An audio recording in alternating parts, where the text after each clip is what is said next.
The marble lobby of Hart Biotech caught the morning light like a cathedral designed for commerce rather than prayer. 47 floors of glass and steel rose above San Francisco's financial district, a monument to innovation that bore one woman's name and carried the weight of 3,000 employees who moved through its gleaming corridors each day. The building had been featured in architectural magazines praised for its fusion of brutalist ambition and organic warmth. But those who worked within its walls knew the truth that photographs could never capture. The warmth existed only in the materials. The ambition belonged entirely to Amelia Hart. She stood at the floor-to-ceiling windows of her corner office on the 42nd floor, watching the fog roll across the bay like a slow-moving army laying siege to the city. Her reflection stared back at her in the glass, a ghost superimposed over the morning commute below. At 32 years old, she had become the youngest CEO in the biotech industry, a distinction that journalists love to mention in profiles that inevitably described her as driven, brilliant, and lately something else. Cold. The word appeared in whispers now in the careful phrasing of board members who remembered a different woman from 3 years ago before the company had grown into a giant, before the explosion before David. The name still caught in her throat like a bone she could neither swallow nor expel. David Hart, her husband of 7 years, the man who had believed in her vision when it was nothing more than a graduate thesis in a dream scrawled on napkins in a Berkeley coffee shop. He had been a researcher in her own facility, brilliant in his own right, but content to let her name grace the building while he worked in the labs below, pursuing the kind of pure science that quarterly reports could never adequately value. He had loved her completely, and she had loved him back with a ferocity that surprised them both.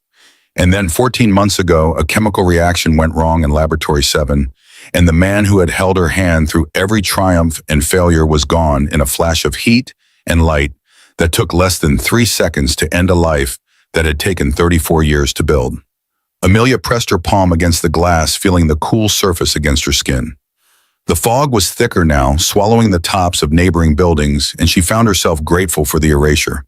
Some mornings she could not bear to see the city that had given her everything and then extracted its price. Behind her, the door to her office opened with a soft click. She did not turn around.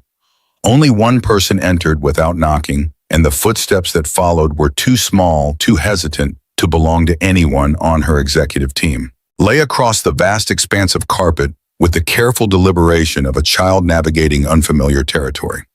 At 6 years old, she had her father's dark eyes and her mother's stubborn jaw, a combination that had once promised a lifetime of spirited arguments around the dinner table. Now those eyes held something else, a watchfulness that no child should possess, as if she were constantly preparing for the next disaster. She wore her school uniform navy blue with white trim, and her backpack hung from one shoulder, with the straps twisted in a way that suggested she had dressed herself this morning, while Amelia answered emails in the car. The girl stopped 3 feet from her mother and waited. She did not speak. She had not spoken in 14 months, not since the day Amelia had knelt on the floor of their living room and tried to explain that Daddy was not coming home, that there had been an accident, that sometimes terrible things happen to good people, and there was nothing anyone could do to stop them. Leah had listened with those dark eyes growing wider and wider, and then she had opened her mouth to scream, and nothing had come out. The doctors called it psychogenic mutism, a trauma response that locked the voice away in some deep vault of the mind where words could no longer reach. They said time might heal it. They said therapy would help. They said many things, and Amelia had tried them all, and still her daughter remained silent. She turned from the window now and knelt to meet Leah at eye level. The girl's face was impossible to read, a mask of composure that Amelia recognized because she wore one herself. Her voice came out softer than she intended. "Ready for school, sweetheart?" Leah nodded once, a small, economical movement that conveyed nothing beyond acknowledgement. "Mrs. Patterson will take you down. I have meetings until 3, but I'll pick you up myself today. We can get ice cream on the way home." Another nod. Leah reached into her backpack and produced a piece of paper folded into careful quarters. She held it out to her mother with an expression that might have been hope or might have been resignation. Amelia unfolded the paper and found a drawing rendered in colored pencil. 2 figures stood in a field of green grass beneath a yellow sun, their stick-figure bodies connected by arms that stretched impossibly long to bridge the distance between them. One figure had brown hair drawn in careful curls. The other had straight black hair that fell past its shoulders. Above them, in letters that wobbled but remained legible, Leia had written a single word: together. Something cracked in Amelia's chest, a fault line running through the carefully constructed fortress she had built around her heart. She pulled her daughter close and held her with a fierceness that surprised them both, breathing in the scent of strawberry shampoo and the particular warmth that belonged only to this child, this impossible gift that David had left behind. Together, Amelia whispered into Leia's hair. Always together. The girl's arms wrapped around her mother's neck, holding on with a desperation that belied her small frame. They stayed that way for 30 seconds, maybe 40, until the demands of the morning reasserted themselves and Amelia gently loosened her grip. I love you, she said, looking directly into those dark eyes. I need you to know that. Even when I'm busy, even when I'm not there, I love you more than anything in this world. Leia's lips moved, forming shapes that produced no sound. Her face contorted with the effort of trying to push words through whatever barrier held them captive. Then the struggle passed, replaced by something that looked terribly like acceptance, and she stepped back from her mother's embrace. Mrs. Patterson appeared in the doorway, a capable woman in her 50s who had served as Amelia's executive assistant for 8 years and had, in the past 14 months, taken on the additional role of shepherding Leia through the gaps in her mother's schedule. She wore concern like a second skin these days, though she was careful never to let it show when Amelia was watching. Her voice carried the practiced cheerfulness of someone who had learned to paper over awkward moments. The car is ready downstairs, Mrs. Hart, and Mr. Chen called to confirm the 10 o'clock with the FDA representatives. Amelia straightened the mask, sliding back into place with an ease born of practice. Tell him I'll be there in 15 minutes.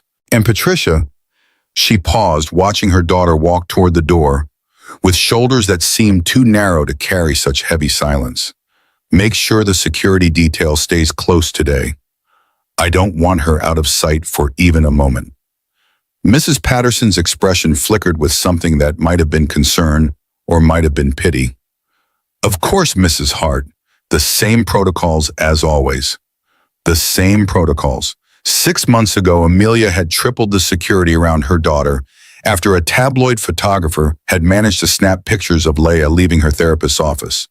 The photographs had appeared online within hours, accompanied by headlines that speculated about the mental state of the Hart heiress and questioned whether Amelia was fit to run a company when she could not even protect her own child from public scrutiny. She had responded by hiring a former Secret Service agent to oversee Leia's protection detail and installing monitoring systems throughout their home that would have impressed a small government.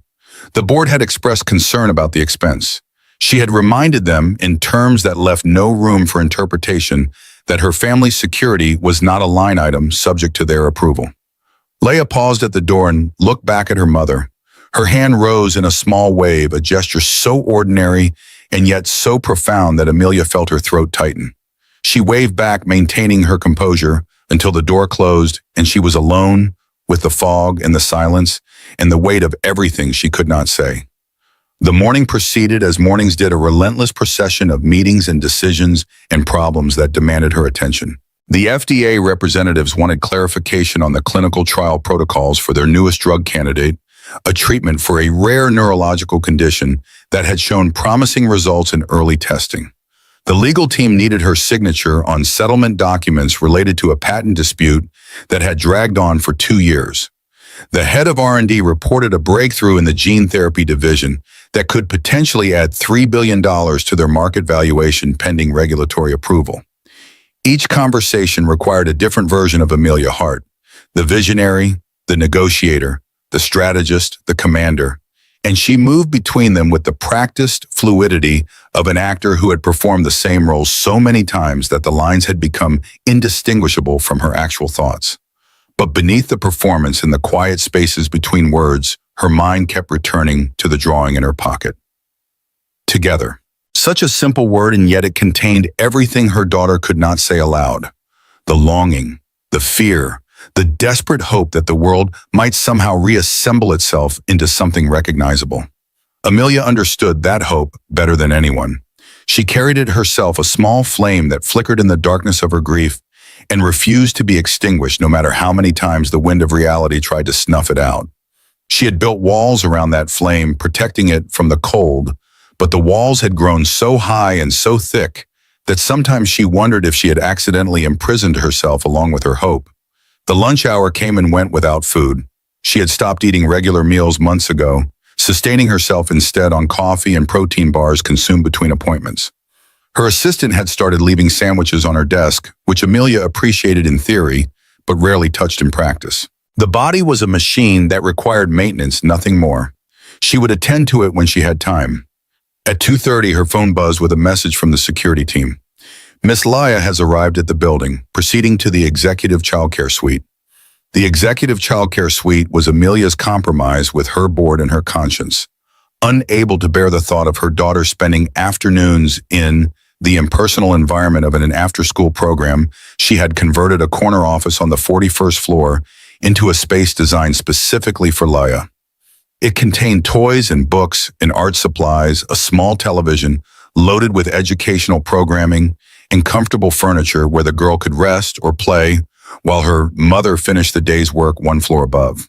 A trained caregiver remained with her at all times, supplemented by the security detail that shadowed her movements throughout the building. It was not ideal. Nothing about their lives was ideal anymore. But it allowed Amelia to know that her daughter was close, that she could reach her in seconds if necessary, that the elevator between their floors represented a barrier she could cross at will. Control. That was what she needed more than anything. The illusion that she could keep the people she loved safe through sheer force of will and careful planning. She finished her last meeting of the day at 3:15 and gathered the documents she needed to review that evening. The stack was substantial, 3 inches of reports and proposals and financial projections that would consume the hours after Leah went to sleep. She placed them in her briefcase with the mechanical precision of long habit and made her way to the elevator. The lobby was its usual afternoon bustle when she stepped out on the ground floor.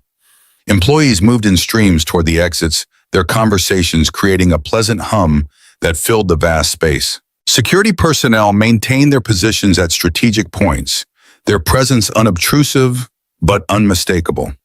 The marble floors gleamed beneath the recessed lighting, polished each night by the cleaning staff, who worked in the hours when the building belonged to shadows and silence. Amelia spotted Laya immediately. The girl stood near the center of the lobby, her small body frozen in place while dozens of people flowed around her like water parting for a stone. Her face had gone pale, her dark eyes wide with something that looked terribly like terror. Tears streamed down her cheeks in silent rivulets, but no sound accompanied them. She was crying without voice, suffering without expression, a child locked in private anguish while the world rushed past without noticing. Amelia's heart seized in her chest. She began moving toward her daughter, her heels clicking against the marble with increasing urgency. But before she could reach Laya, she saw something that made her blood freeze. A man was approaching her daughter. He wore the gray uniform of the janitorial staff, a mop still gripped in one hand, and he was walking toward Laya with deliberate steps. His other hand rose, not reaching for the girl, but moving in the air, forming shapes that Amelia did not recognize. Everything that followed happened in fragments of time that her mind would replay for days afterward. The man drawing closer, his hands continuing their strange movements. Leah's face changing, the terror shifting into something else, something that looked almost like recognition. And then Amelia was running her briefcase abandoned on the marble floor, her voice tearing through the ambient noise of the lobby with a fury that silenced every other sound. "Don't touch my child!" The words exploded from her like weapons aimed at the man in the gray uniform, with all the protective rage of a mother who had already lost too much. She threw herself between him and Leah, her body forming a barrier. Her arms spread wide as if she could physically block any threat through sheer determination. The man stopped. He was tall, perhaps 6 feet, with brown hair that showed the first threads of gray at the temples and eyes that held a depth of sadness Amelia might have recognized if she had been capable of seeing anything beyond the perceived threat to her daughter. His hands remained in the air, still forming those strange shapes, still moving in patterns that seemed to carry meaning she could not decipher. Behind her, something impossible happened. Laya's hands rose. Her small fingers began to move, mimicking the shapes the man was making, responding in a language that required no voice. Her face had lost its terror. She was looking past her mother at the man in the gray uniform, and she was communicating with him in a way that Amelia had never seen. The lobby fell silent. Every person within sight had stopped moving, their attention captured by the scene unfolding before them. The CEO of Heart Biotech. Her face flushed with rage, standing between a janitor and a child whose hands danced in the air with sudden desperate purpose. Leia's signs were clumsy, but recognizable to anyone who knew the language. Her mother did not know it. She had never thought to learn it. There had been speech therapists and psychologists and doctors of every specialty, but no one had suggested that her daughter might find a voice in the movement of her hands rather than the working of her throat. The man signed something back. His movements were fluid, practiced the work of someone who had spent years perfecting this form of communication. And then Leia's face transformed entirely, the fear, washing away like rain, clearing dust from a window, and she signed 3 words that the man clearly understood. He nodded slowly, his expression softening, with something that looked like compassion, and then he turned his attention to Amelia. His voice was quiet, but carried clearly in the silence of the lobby. Your daughter was having a panic attack. She couldn't find you, and the crowd was overwhelming her. I was only trying to help her calm down. Amelia's rage did not diminish. It redirected, finding new targets, even as her mind struggled to process what she had witnessed. Who are you? How do you know sign language? Why were you approaching my daughter? The man's eyes held hers with a steadiness that seemed out of place given the situation. My name is Ethan Cole. I work here, as you can see. He gestured to his uniform, to the mop still clutched in his hand. I know sign language because I spent 15 years working with children who couldn't speak. And I approached your daughter because she was suffering and I knew how to help her. Security had arrived by now, 4 men in dark suits who positioned themselves around Ethan with the professional alertness of people prepared for violence. Their presence seemed to comfort Amelia slightly, her shoulders dropping a fraction of an inch from their defensive position. I want this man removed from the building. Her voice had recovered its executive authority, the tremor of fear hidden beneath layers of command. Permanently, he had no right to approach my daughter without permission.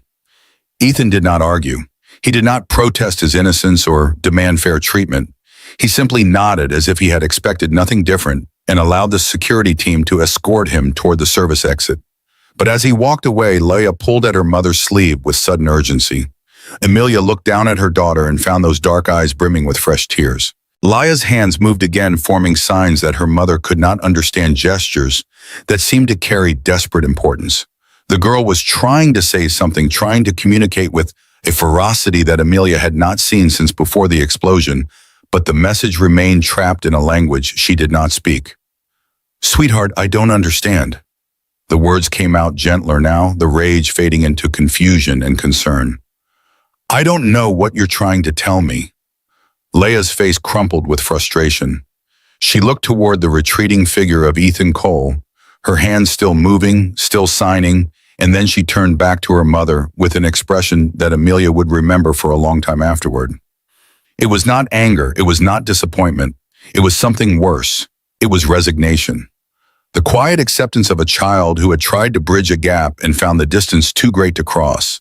Amelia gathered her daughter into her arms and held her tightly, stroking her hair and murmuring reassurances that felt hollow even as she spoke them. The crowd in the lobby had begun to disperse the drama over the ordinary business of leaving work, resuming as if nothing unusual had occurred.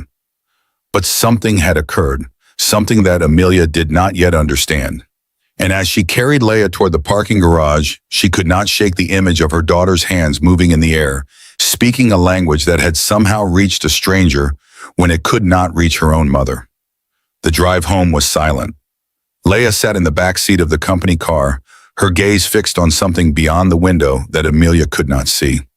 The driver navigated through the evening traffic with practiced efficiency, taking the route that avoided the worst congestion, but Amelia barely noticed the familiar streets passing by.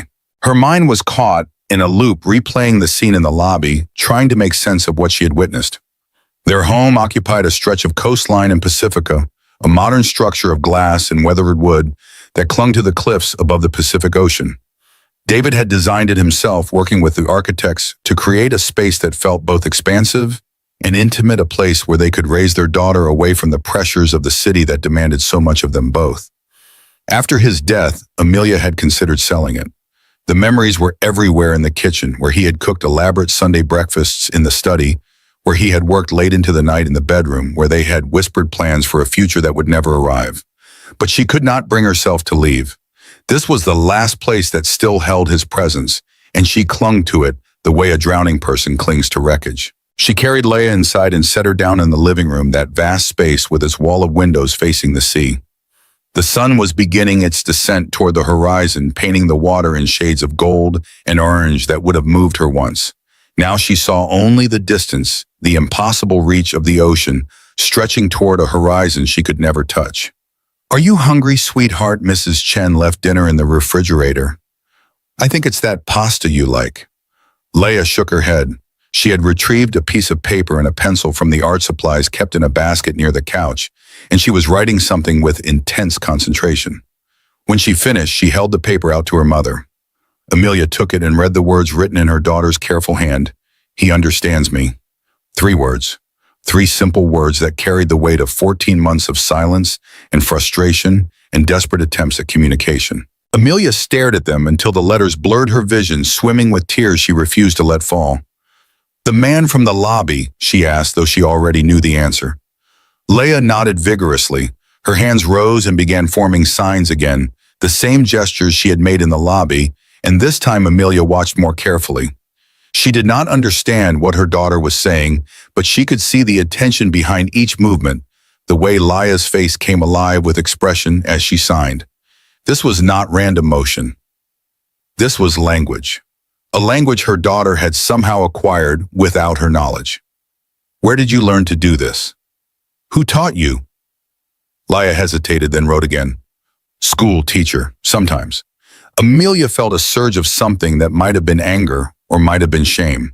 Her daughter's school employed a specialist in alternative communication, a woman named Dr. Reyes, who worked with students who struggled with verbal expression. Amelia had approved the program months ago, signing the paperwork that authorized Leia's participation without ever asking what it actually involved. She had assumed it was more of the same, more therapy, more careful coaxing toward the speech that refused to come. She had not considered that they might be teaching her daughter an entirely different way to communicate. "You've been learning sign language." The question came out more sharply than she intended, and she saw Leia flinch slightly at her tone. She moderated her voice, softening it with effort.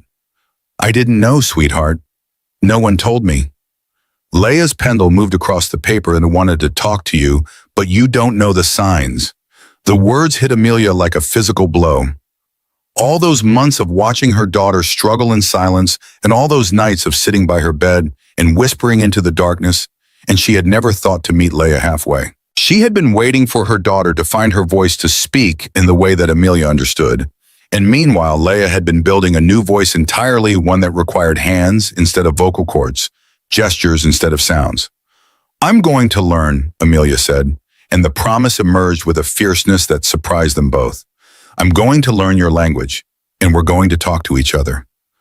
Really talk. I promise you that." Leia studied her mother's face with those dark eyes that had seen too much for their years. Then slowly she nodded. Her hand reached out and took Amelia's, squeezing with a strength that seemed impossible in such small fingers. That night, after Leia had fallen asleep, Amelia sat in her home office and began to research. She read about American Sign Language and its variants about psychogenic mutism and its treatments about the ways that trauma could reshape a child's relationship with communication. She found studies on the effectiveness of sign language for children who had lost their speech, testimonies from parents who had watched their silent children come alive through the movement of their hands. And she found buried in an academic paper from 7 years ago a reference to a technology called SignLink. The paper described a revolutionary AI system developed by a small startup in the Bay Area. The technology could translate sign language into spoken words in real time, giving voice to people who could not speak through traditional means. The system had been particularly effective for children with trauma-induced mutism, offering them a bridge between the language they had learned and the spoken world they still needed to navigate. The paper praised the innovation, calling it one of the most significant advances in assistive technology in a decade. Amelia searched for SignLink and found a graveyard. The company had shuttered 5 years ago, its assets acquired by a larger corporation called Apex Dynamics. The founder's name appeared in scattered articles, most of them chronicling his fall from grace rather than his initial innovation. Ethan Cole, tech innovator accused of patent fraud. The voice maker who fell from grace. She stared at the name on her screen, her mind struggling to reconcile what she was reading with what she had witnessed in the lobby. The man who had approached her daughter, the janitor in the gray uniform, was Ethan Cole, the inventor of SignLink, the man whose technology had promised to give voice to the voiceless. And he was mopping floors in her building. The questions multiplied faster than she could process them. How had he ended up working as a janitor? What had happened to his company? Why had the articles called him a fraud? And most pressing of all, how had he known exactly the right way to communicate with a traumatized child he had never met? She pulled the employee file from the company database. Ethan Cole hired 8 months ago through a staffing agency that provided janitorial services to Heart Biotech. Background check clean. References verified. No flags. He was a ghost in her system, a name on a roster of people who cleaned the building while the important work happened elsewhere. But she could not leave it there. Something about the encounter in the lobby had cracked open a door she had not known was closed, and now the light streaming through demanded that she look closer. She began searching for everything she could find about Ethan Cole, about SignLink, about the circumstances that had transformed an innovator into invisible labor. The articles painted a picture that grew darker with each one she read. 5 years ago, Ethan Cole had been on the verge of changing the world. His company had developed technology that could revolutionize communication for millions of people with speech disabilities. Investors were circling, major medical device companies were expressing interest. The future seemed bright and certain. Then Apex Dynamics entered the picture. They offered partnership funding, distribution networks that would have accelerated SignLink's reach exponentially. Ethan had signed the papers trusting in the good faith of a corporation that promised to help him achieve his mission. And then through contract clauses and legal maneuvering that the articles described in dry, devastating detail, Apex had taken everything. They claimed ownership of the core technology, locked Ethan out of his own creation, and buried him beneath a legal battle that consumed his savings, his reputation, and ultimately his life as he had known it. The media coverage of the legal battle had been brutal. Apex had mounted a sophisticated public relations campaign that painted Ethan as a fraud, a man who had tried to claim credit for work that belonged to others. The narrative stuck. Former colleagues distanced themselves. Investors withdrew. By the time the courts finally ruled in Apex's favor, Ethan Cole had become synonymous with failure and deception. Amelia found one more article buried deep in a local newspaper archive. The headline made her breath catch in her throat. Wife of disgraced tech founder takes own life. Grace Cole had been a teacher for deaf children, a woman who had believed in her husband's vision and supported him through the development of SignLink. The article described her as beloved by her students, devoted to her family, struggling with the public humiliation that had accompanied her husband's downfall. She had left behind a husband and an 8-year-old son. No note, no explanation. Just an empty space where a person had been. Amelia closed her laptop and sat in the darkness of her office, listening to the distant sound of waves breaking against the cliffs below. She thought about Ethan Cole, about the weight he must carry, about the way he had looked at Leah with understanding rather than pity. He had lost everything, his company, his reputation, his wife, and he had found his way to a janitorial uniform in a building owned by a company that was using technology derived from his stolen creation. She had told security to have him removed permanently. She had seen a threat where there had been only kindness. And now, sitting in the dark with the ghost of her husband everywhere around her, she wondered what kind of person she had become. Sleep did not come easily that night. She lay in the bed that still felt too large, without David staring at the ceiling and trying to organize her thoughts into something that made sense. The encounter in the lobby had disrupted the careful order of her world, introducing variables she had not anticipated and emotions she did not know how to process. She was accustomed to problems with clear solutions, challenges that yielded to strategy and effort. This was different. This was human, and humans did not follow predictable patterns. The morning arrived gray and overcast, the sun hidden behind a marine layer that pressed down on the coast like a weight. Amelia moved through her routine with mechanical precision, showering and dressing and reviewing her schedule, while Leah ate breakfast in the kitchen under the watchful eye of the housekeeper. The normalcy felt fragile, a thin veneer over depths she did not want to examine. At the office, she called up the security footage from the previous day. The system was state-of-the-art, capturing high-definition video from multiple angles throughout the building. She found the recordings from the lobby and began to watch. The footage showed what she remembered: the crowd lay frozen in place, the tears streaming silently down her face. And then Ethan entered the frame. She watched him approach her daughter, his body language careful and non-threatening, his hands moving in those deliberate signs. She watched Leia respond, the terror melting from her face, her own hands rising to answer. And she watched herself charge into the frame, fury incarnate, throwing herself between them without understanding what she was interrupting. She rewound and watched again and again. Each time she noticed something new. The way Ethan had kept his distance, never actually touching Leia. The patience in his movements, giving her time to process and respond.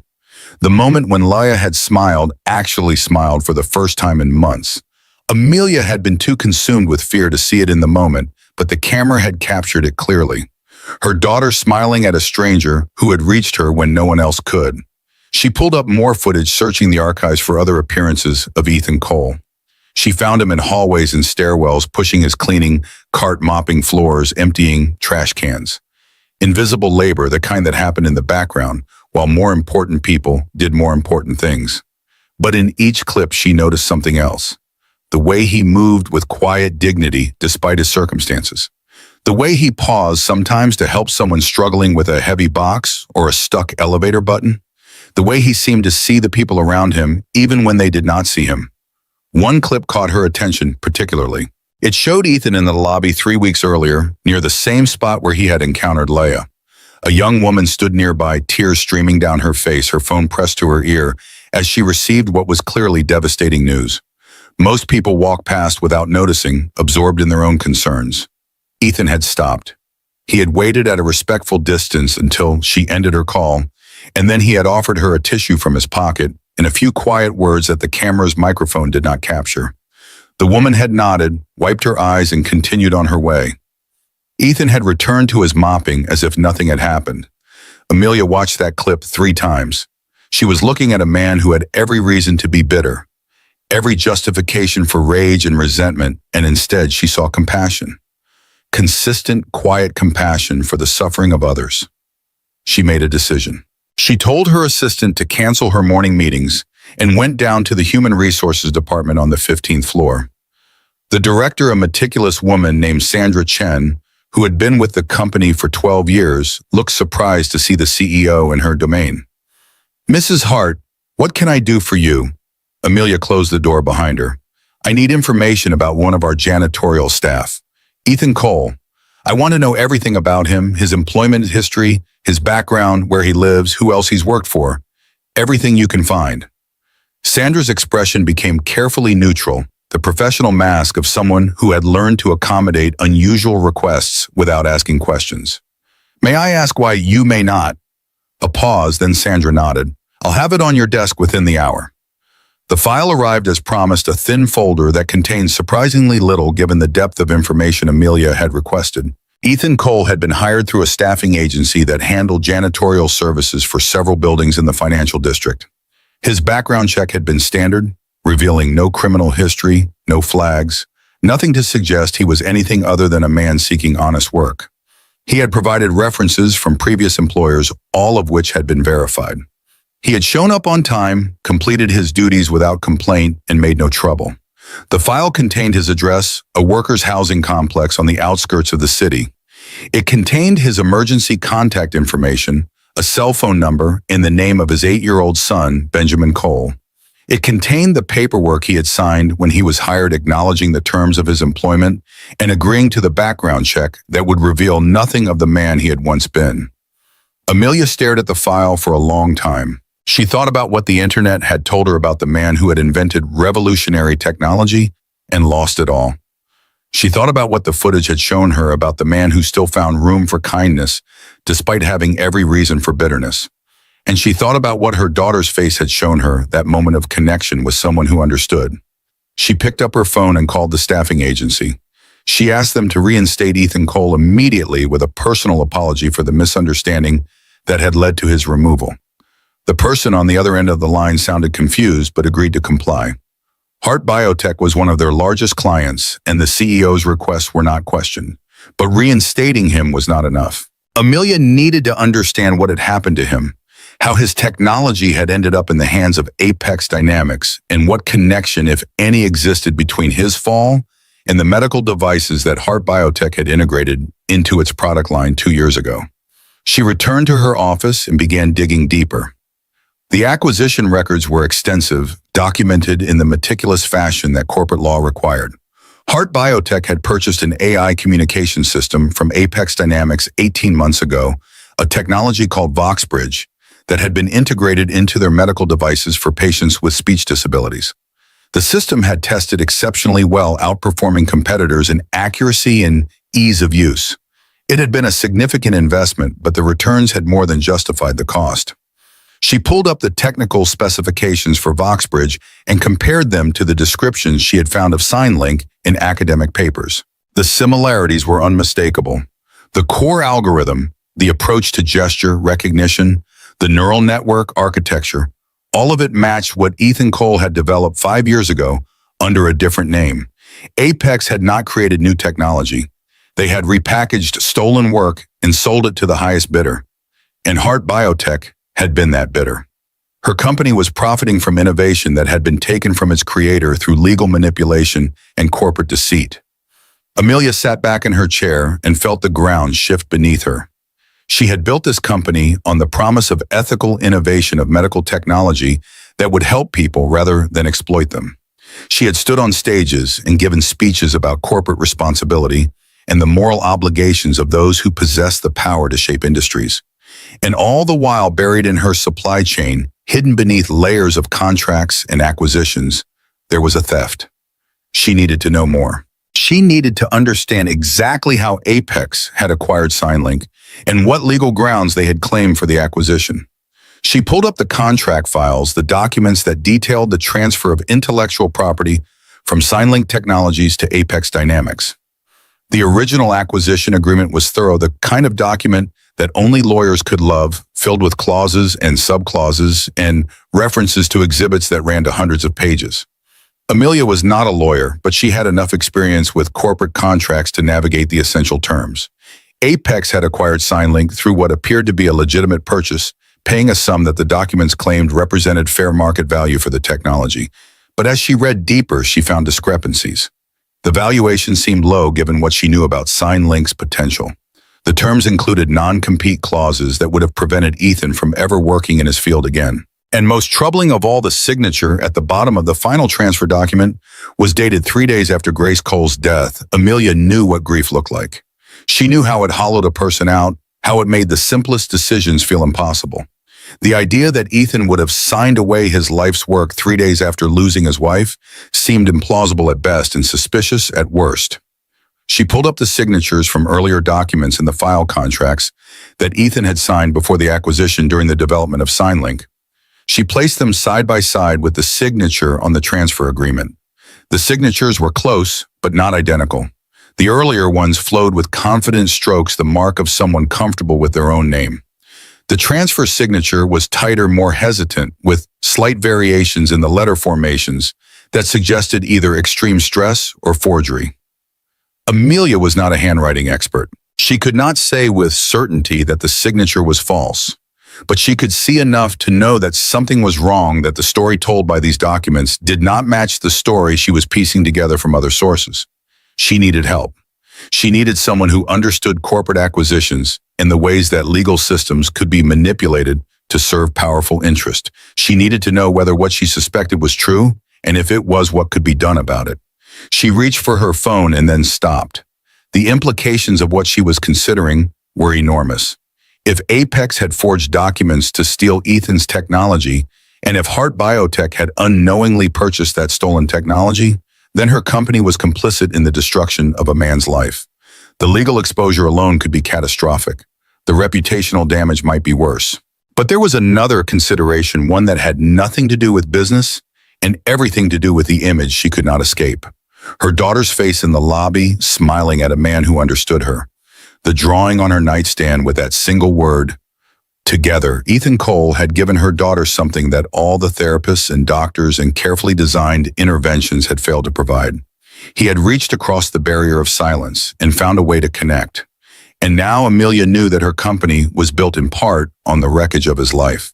She could not she could not pretend that the documents in front of her did not exist, that the questions they raised did not demand answers, whatever the cost she had to find the truth.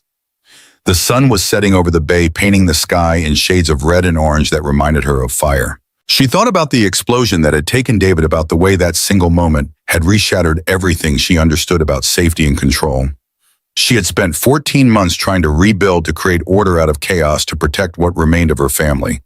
And now she was standing at the edge of another explosion, one of truth and consequences, that could blow apart the careful structures she had constructed. She picked up her phone and called her personal attorney, a woman named Rachel Winters, who had handled her affairs for years and who possessed both discretion and courage in equal measure. Her voice was steady despite the turmoil inside. "Rachel, I need you to look at something. It's sensitive and it needs to stay between us. Can you come to my house tonight?" Rachel agreed without asking questions, which was one of the many reasons Amelia trusted her. The drive home felt longer than usual, the city lights blurring past in a procession of colors that seemed to belong to another world.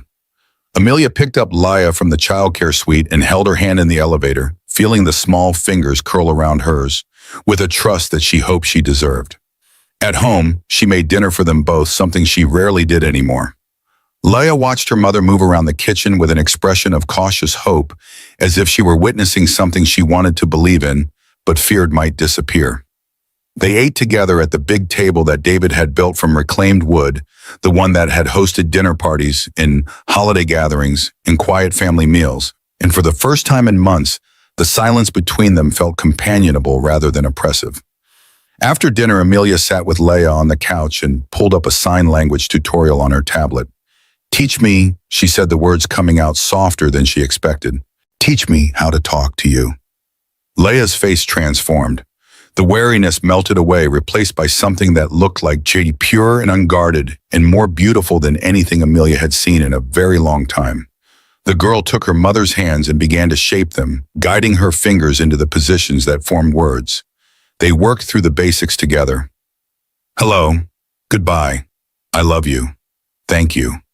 Each sign was a small victory, a bridge built one gesture at a time across the chasm that had separated them.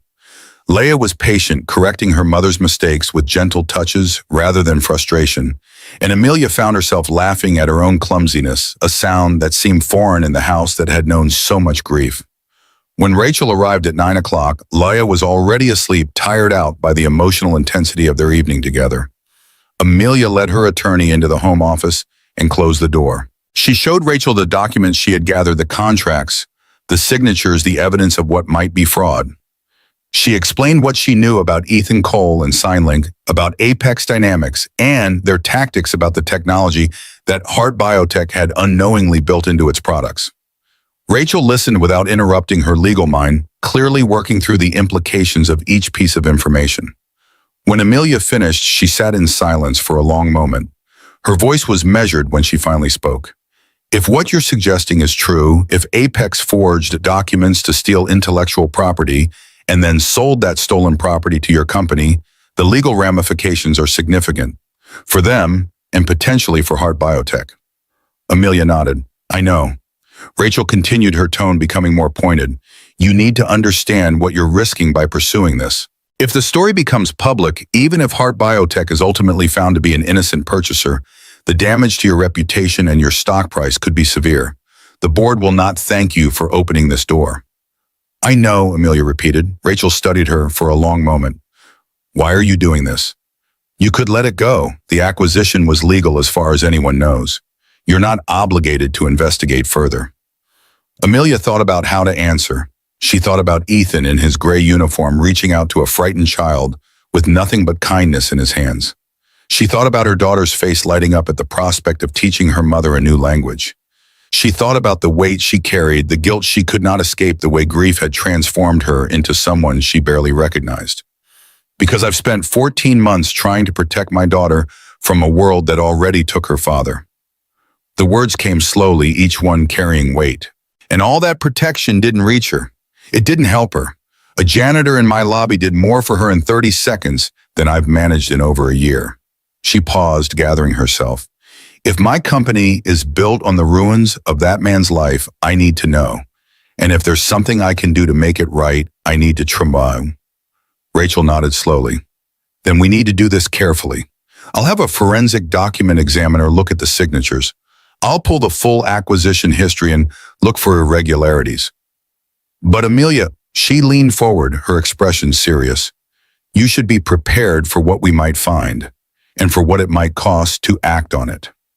Amelia met her gaze. I've already lost more than I thought I could survive. Whatever this costs, I can pay it. The investigation began quietly, conducted through back channels and trusted professionals who understood the value of discretion. The forensic document examiner confirmed what Amelia had suspected. The signature on the transfer agreement showed significant variations from Ethan's authenticated signatures, consistent with either extreme psychological distress or deliberate forgery.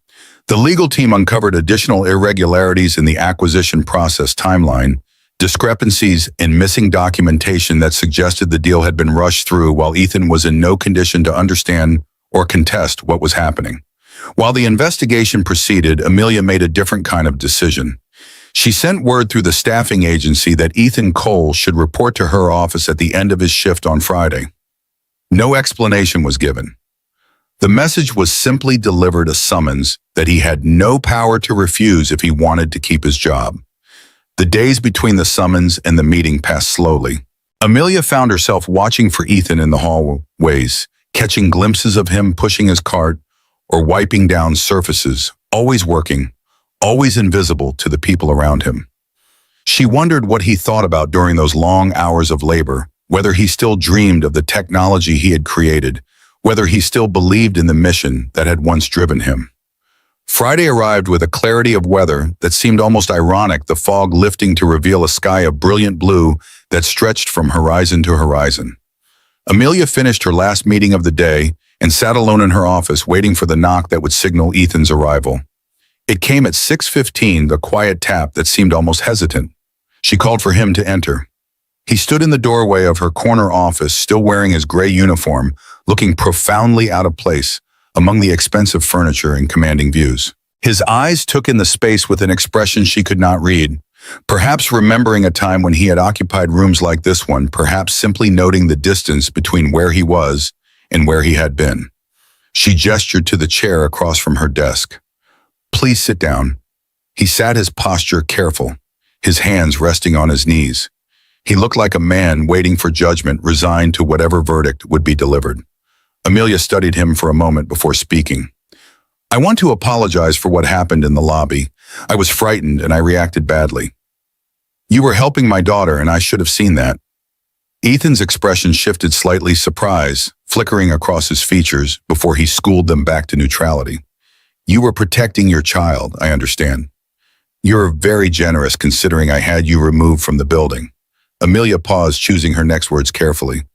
I've been doing some research, Mr. Cole, about you, about your work, about what happened to your company. Something changed in his eyes, a wariness that had not been there before. Research. I know about SignLink. I know about Apex Dynamics. I know what they did to you.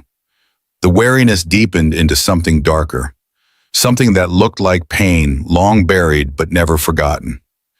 Then you know more than most people do. Amelia reached into her desk drawer and pulled out a folder, placing it on the surface between them. I also know that my company purchased technology from Apex 2 years ago. Technology that was derived from your work. Technology that they had no right to sell because they had no right to it in the first place.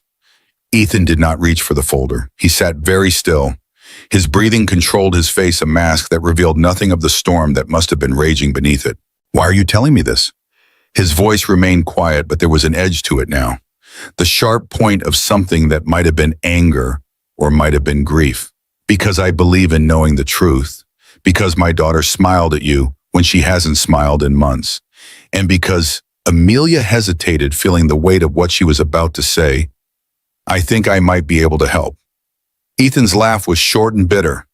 a sound that seemed to surprise him as much as it surprised her. Help! Do you have any idea how many people have said that word to me over the past 5 years? Lawyers who wanted to help by taking the last of my money. Journalists who wanted to help by telling my side of the story for their own ratings. Even my friends wanted to help until helping me became too inconvenient and they disappeared. He stood abruptly, the chair scraping against the floor. I appreciate your apology, Mrs. Hart, and I'm glad I could help your daughter. But I don't need your help. I don't need anyone's help. I've learned how to live without it. Amelia remained seated, letting his anger wash over her without reaction. She understood it. She recognized it. It was the same anger that had burned inside her after David's death, the fury at a universe that could take so much and offer so little in return. Then help me understand something.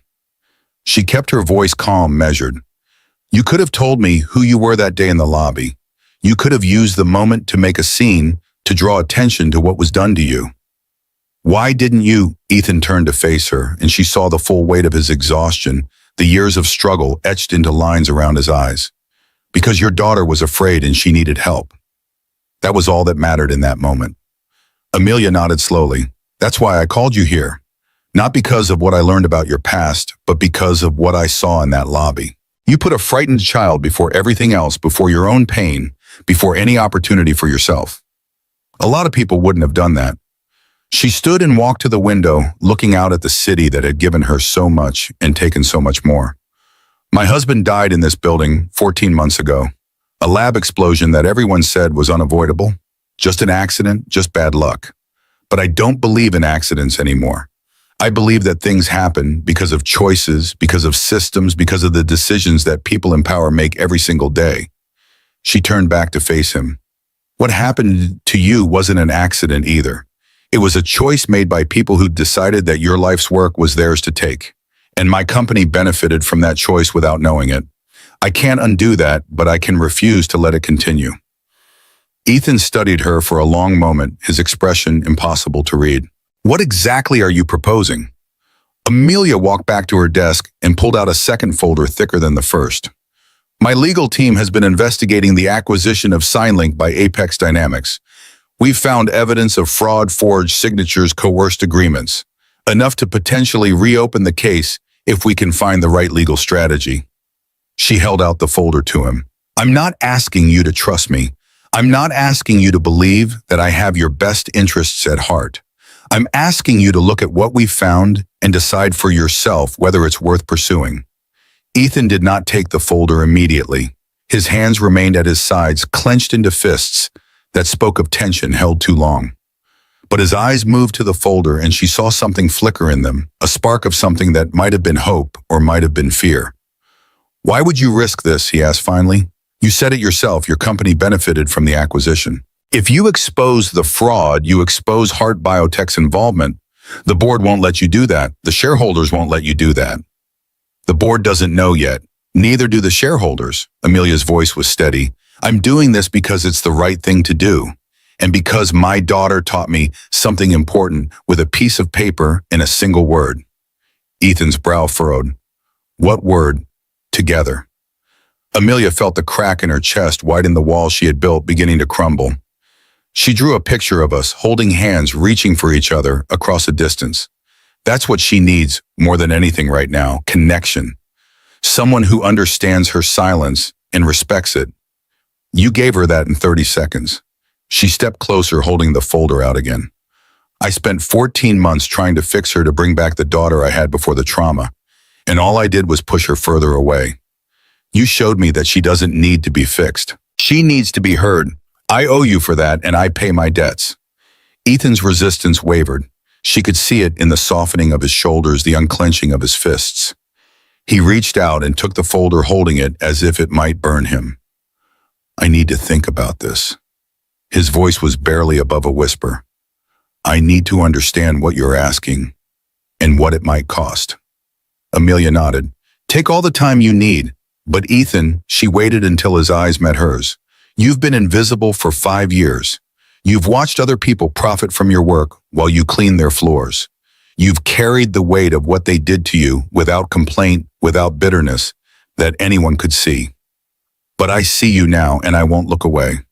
The words hung in the air between them, heavy with implications that neither of them could fully grasp.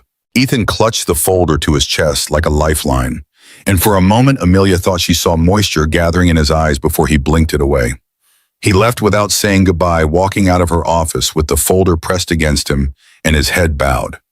Amelia watched him go, feeling the strange mixture of hope and terror that accompanies every leap into unknown territory. She had started something that could not be stopped. The truth was out, at least between them, and truth had a way of growing, of spreading, of demanding to be heard. Whatever came next, she knew that nothing would be the same. The weeks that followed were a delicate dance of investigation and discretion. Amelia's legal team continued to build their case, gathering evidence and expert testimony that supported the theory of fraud. Rachel Winters proved invaluable, her connections in the legal world opening doors that would have remained closed to less experienced hands. The picture that emerged was damning. Apex Dynamics had systematically targeted SignLink during its most vulnerable moment. They had waited until Ethan was drowning in grief, until his wife's death had shattered his ability to function, and then they had moved with the precision of predators sensing weakness. The contracts they had presented were designed to confuse their language, deliberately opaque their terms, buried beneath layers of legal jargon that would have required a clear mind to parse. Ethan had signed without fully understanding, trusting in the good faith of people who had none. The forged signature on the final transfer document was the capstone of their deception. When the forensic examiner presented his findings, even Rachel, who had seen her share of corporate malfeasance, seemed shaken by the audacity of it. They waited until he was destroyed, Rachel said during one of their evening meetings at Amelia's home. They knew he wouldn't fight back. They knew no one would believe him if he tried. Amelia nodded grimly. And they were right. He didn't fight back. He gave up. Can you blame him? Rachel's voice held an unusual note of sympathy. His wife was dead, his company was gone, his reputation was ruined. Fighting would have meant reliving all of it publicly with no guarantee of winning. Sometimes the kindest thing you can do for yourself is stop. Amelia thought about that for a long time after Rachel left. She thought about the choices people made when they were broken, the survival instincts that kicked in when everything else failed. Ethan had chosen to disappear, to become invisible, to protect what remained of himself and his son from further damage. It was not cowardice. It was something closer to wisdom, the recognition that some battles cannot be won, and the decision to preserve what can be saved. But circumstances had changed. Amelia had resources that Ethan had never possessed, connections and capital, and a platform that could amplify any message she chose to send. If she took up this cause, she could fight the battle he had been unable to fight. She could restore what had been stolen, or at least try. The question was whether he would let her. Ethan had not contacted her since their meeting in her office. The folder she had given him contained everything her team had found, along with her personal cell phone number and an open invitation to reach out whenever he was ready. Days passed with no word, then weeks. Amelia began to wonder if she had misjudged the situation, if Ethan had decided that the risks outweighed any potential benefit. Then on a Tuesday evening, 3 weeks after their meeting, her phone rang. His voice was tired but clear. I read everything in the folder. Twice. Amelia sat down slowly, her heart beating faster than she expected. And by then, a long pause. I always knew what they did to me. I just never thought I could prove it. You can now. We can. Another pause, longer this time. Why should I trust you? You're a CEO. You run a company that profited from my work. What's in this for you? It was a fair question, the question she had been asking herself for weeks. Honestly, I'm not entirely sure. I know it's the right thing to do, but that's not the whole answer. She took a breath, searching for words that would capture the truth. My daughter looked at you like you were the first person who understood her in over a year. She's 6 years old and she carries a weight that no child should have to carry. When I saw the way you helped her and realized that I'd been so focused on protecting her from the world that I forgot to help her live in it. Her voice dropped lower. You gave her something I couldn't give her. And when I found out that my company was built in part on your stolen work, it felt like the universe was telling me something. Like there was a debt I needed to pay, even if I hadn't known I owed it. Ethan was silent for a long moment. When he spoke again, his voice had lost some of its wariness. My son is 8 years old. His name is Ben. He's the only reason I get up every morning. When his mother died, he lost everything, his home, his school, his friends. We moved 3 times in 2 years because I couldn't hold down at one because the lawsuits drained every penny because no one would hire a man who had been labeled a fraud. He paused, and Amelia could hear the weight of years in his breathing. Ben learned sign language from his mother. She taught it to him when he was barely old enough to form the gestures. He still practices every day even though she's gone. I think it's his way of staying connected to her. Amelia's throat tightened. That's why you knew how to reach Laya. That's why. I've spent years watching children communicate without words. I know what it looks like when someone is trapped in their own silence. Your daughter was drowning and she didn't know how to call for help in a way that anyone could hear. The conversation stretched on, moving from the practical to the personal and back again. They talked about their children, about the ways that loss had reshaped their lives, about the small moments of grace that made the darkness bearable. Amelia found herself sharing things she had not spoken aloud since David's death, memories and fears and hopes that had lived only in her own mind. When the call finally ended, she sat in her darkened living room and listened to the waves breaking against the cliffs below. Something had shifted between them. Some barrier had been crossed. They were no longer CEO and janitor, no longer investigator and subject. They were 2 people who had lost nearly everything and were trying to figure out what it might mean to rebuild. The next morning, Amelia called an emergency meeting with her legal team. It was time to move forward. The case against Apex Dynamics would require careful preparation. They needed to establish that Heart Biotech had been an innocent purchaser, that Amelia had acted swiftly and responsibly upon discovering the fraud, and that the company was committed to making things right. The legal strategy would be complex, involving multiple jurisdictions and regulatory bodies, but Rachel believed they had a strong foundation. More challenging was the question of how to present the story to the public.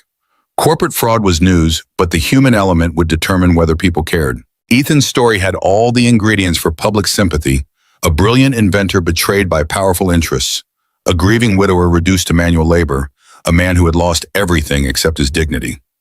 But Ethan himself would need to be willing to tell that story to become visible again after years of cultivating invisibility. Amelia arranged a second meeting, this time at a neutral location away from Heart Biotech's gleaming towers. They met at a coffee shop in Oakland, a quiet place with mismatched furniture and art on the walls that looked like it had been painted by the owner's children. Ethan arrived first, nursing a cup of black coffee, looking slightly more rested than he had in her office, but still carrying the weight of years on his shoulders. She ordered tea and sat across from him, placing a new folder on the table between them. Her approach was direct. We're ready to move forward with the legal case. Rachel thinks we can have filings prepared within a month. But before we do anything, I need to know if you're willing to be part of this. Ethan looked at the folder without touching it. Part of what exactly? The case will be stronger if you're willing to tell your story publicly, not just in legal documents, but in the press. People need to understand what was done to you and why it matters. She saw the resistance in his eyes before he spoke. I spent 5 years trying to disappear. I watched my name dragged through the mud by people who knew they were lying.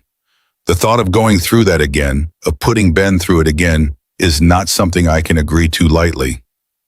I understand. Amelia kept her voice calm. And I'm not asking you to make a decision right now, but I want you to consider something. She leaned forward slightly. Right now, the story that exists is the one Apex created. You're the fraud, the failed inventor who tried to steal his own work. That story has followed you for 5 years. It's why you can't get a job in your field. It's why people who don't know you assume the worst about you. Her voice softened. If you stay silent, that story wins. But if you speak up, if you let people see who you really are and what was really done to you, we have a chance to replace that story with the truth. Ethan's hands wrapped around his coffee cup, his knuckles whitening with the force of his grip. You make it sound simple. It's not simple. No, Amelia agreed, it's not. It's terrifying and exhausting, and there are no guarantees. But I've seen what you can do when you decide something matters. I saw it in that lobby with my daughter. You have more strength than you give yourself credit for. They sat in silence for several minutes, the sounds of the coffee shop filling the space around them. Finally, Ethan looked up and met her eyes. I need to talk to Ben. He's old enough to understand what this would mean for us. If he's not okay with it, if he doesn't want to go through this, then my answer is no. Amelia nodded. That's fair. Take whatever time you need. Ethan finished his coffee and stood. But before he left, he paused and looked back at her. You know, when I walked into your office, the first time I expected you to threaten me, to tell me to stay away from your daughter or face consequences. I was ready for that. It's what I've learned to expect from people in your position. Amelia waited, sensing that he needed to finish the thought. Instead, you apologized. You offered to help. You treated me like a person. His voice roughened with emotion he was struggling to contain. I'd forgotten what that felt like. He left before she could respond, walking out into the gray Oakland afternoon with his shoulders slightly straighter than when he had arrived. 3 days later, her phone rang again. Ethan's voice was different this time, clearer and more determined. I talked to Ben. I told him everything about SignLink, about what happened with his mother, about what you're proposing. I thought he would be scared. I thought he would want to protect himself from more pain. He paused and Amelia heard him take a shaky breath. Do you know what he said? He said that his mother would want people to know the truth. He said that she always believed in my work and that giving up would mean letting the bad guys win. Amelia felt tears prick at her eyes. He sounds like an extraordinary kid. He is, pride mixed with grief in Ethan's voice. He's the best thing I've ever done. And if he thinks we should fight, then we fight. The machinery of justice began to move. Rachel filed the initial legal motions alleging fraud in the acquisition of SignLink and seeking to void the original transfer agreement. The filing sent shockwaves through the corporate world, with analysts scrambling to assess the implications for Apex Dynamics and Heart Biotech alike. Stock prices fluctuated wildly as investors tried to predict the outcome. Amelia's board demanded answers. She gave them the truth laid out in the stark terms she had prepared for weeks. Heart Biotech had unknowingly purchased stolen technology. The CEO had discovered the theft and chosen to act rather than bury the evidence. The company would cooperate fully with legal proceedings and take whatever steps were necessary to distance itself from the fraud. The board's reaction was mixed. Some members applauded her integrity. Others questioned her judgment, arguing that she should have found a way to address the issue quietly rather than exposing the company to public scrutiny. One board member, a silver-haired man named Thompson, who had opposed her appointment from the beginning, suggested that her emotional attachment to the janitor had compromised her objectivity. Amelia listened to their concerns and then responded with the calm authority that had carried her to the top of her industry.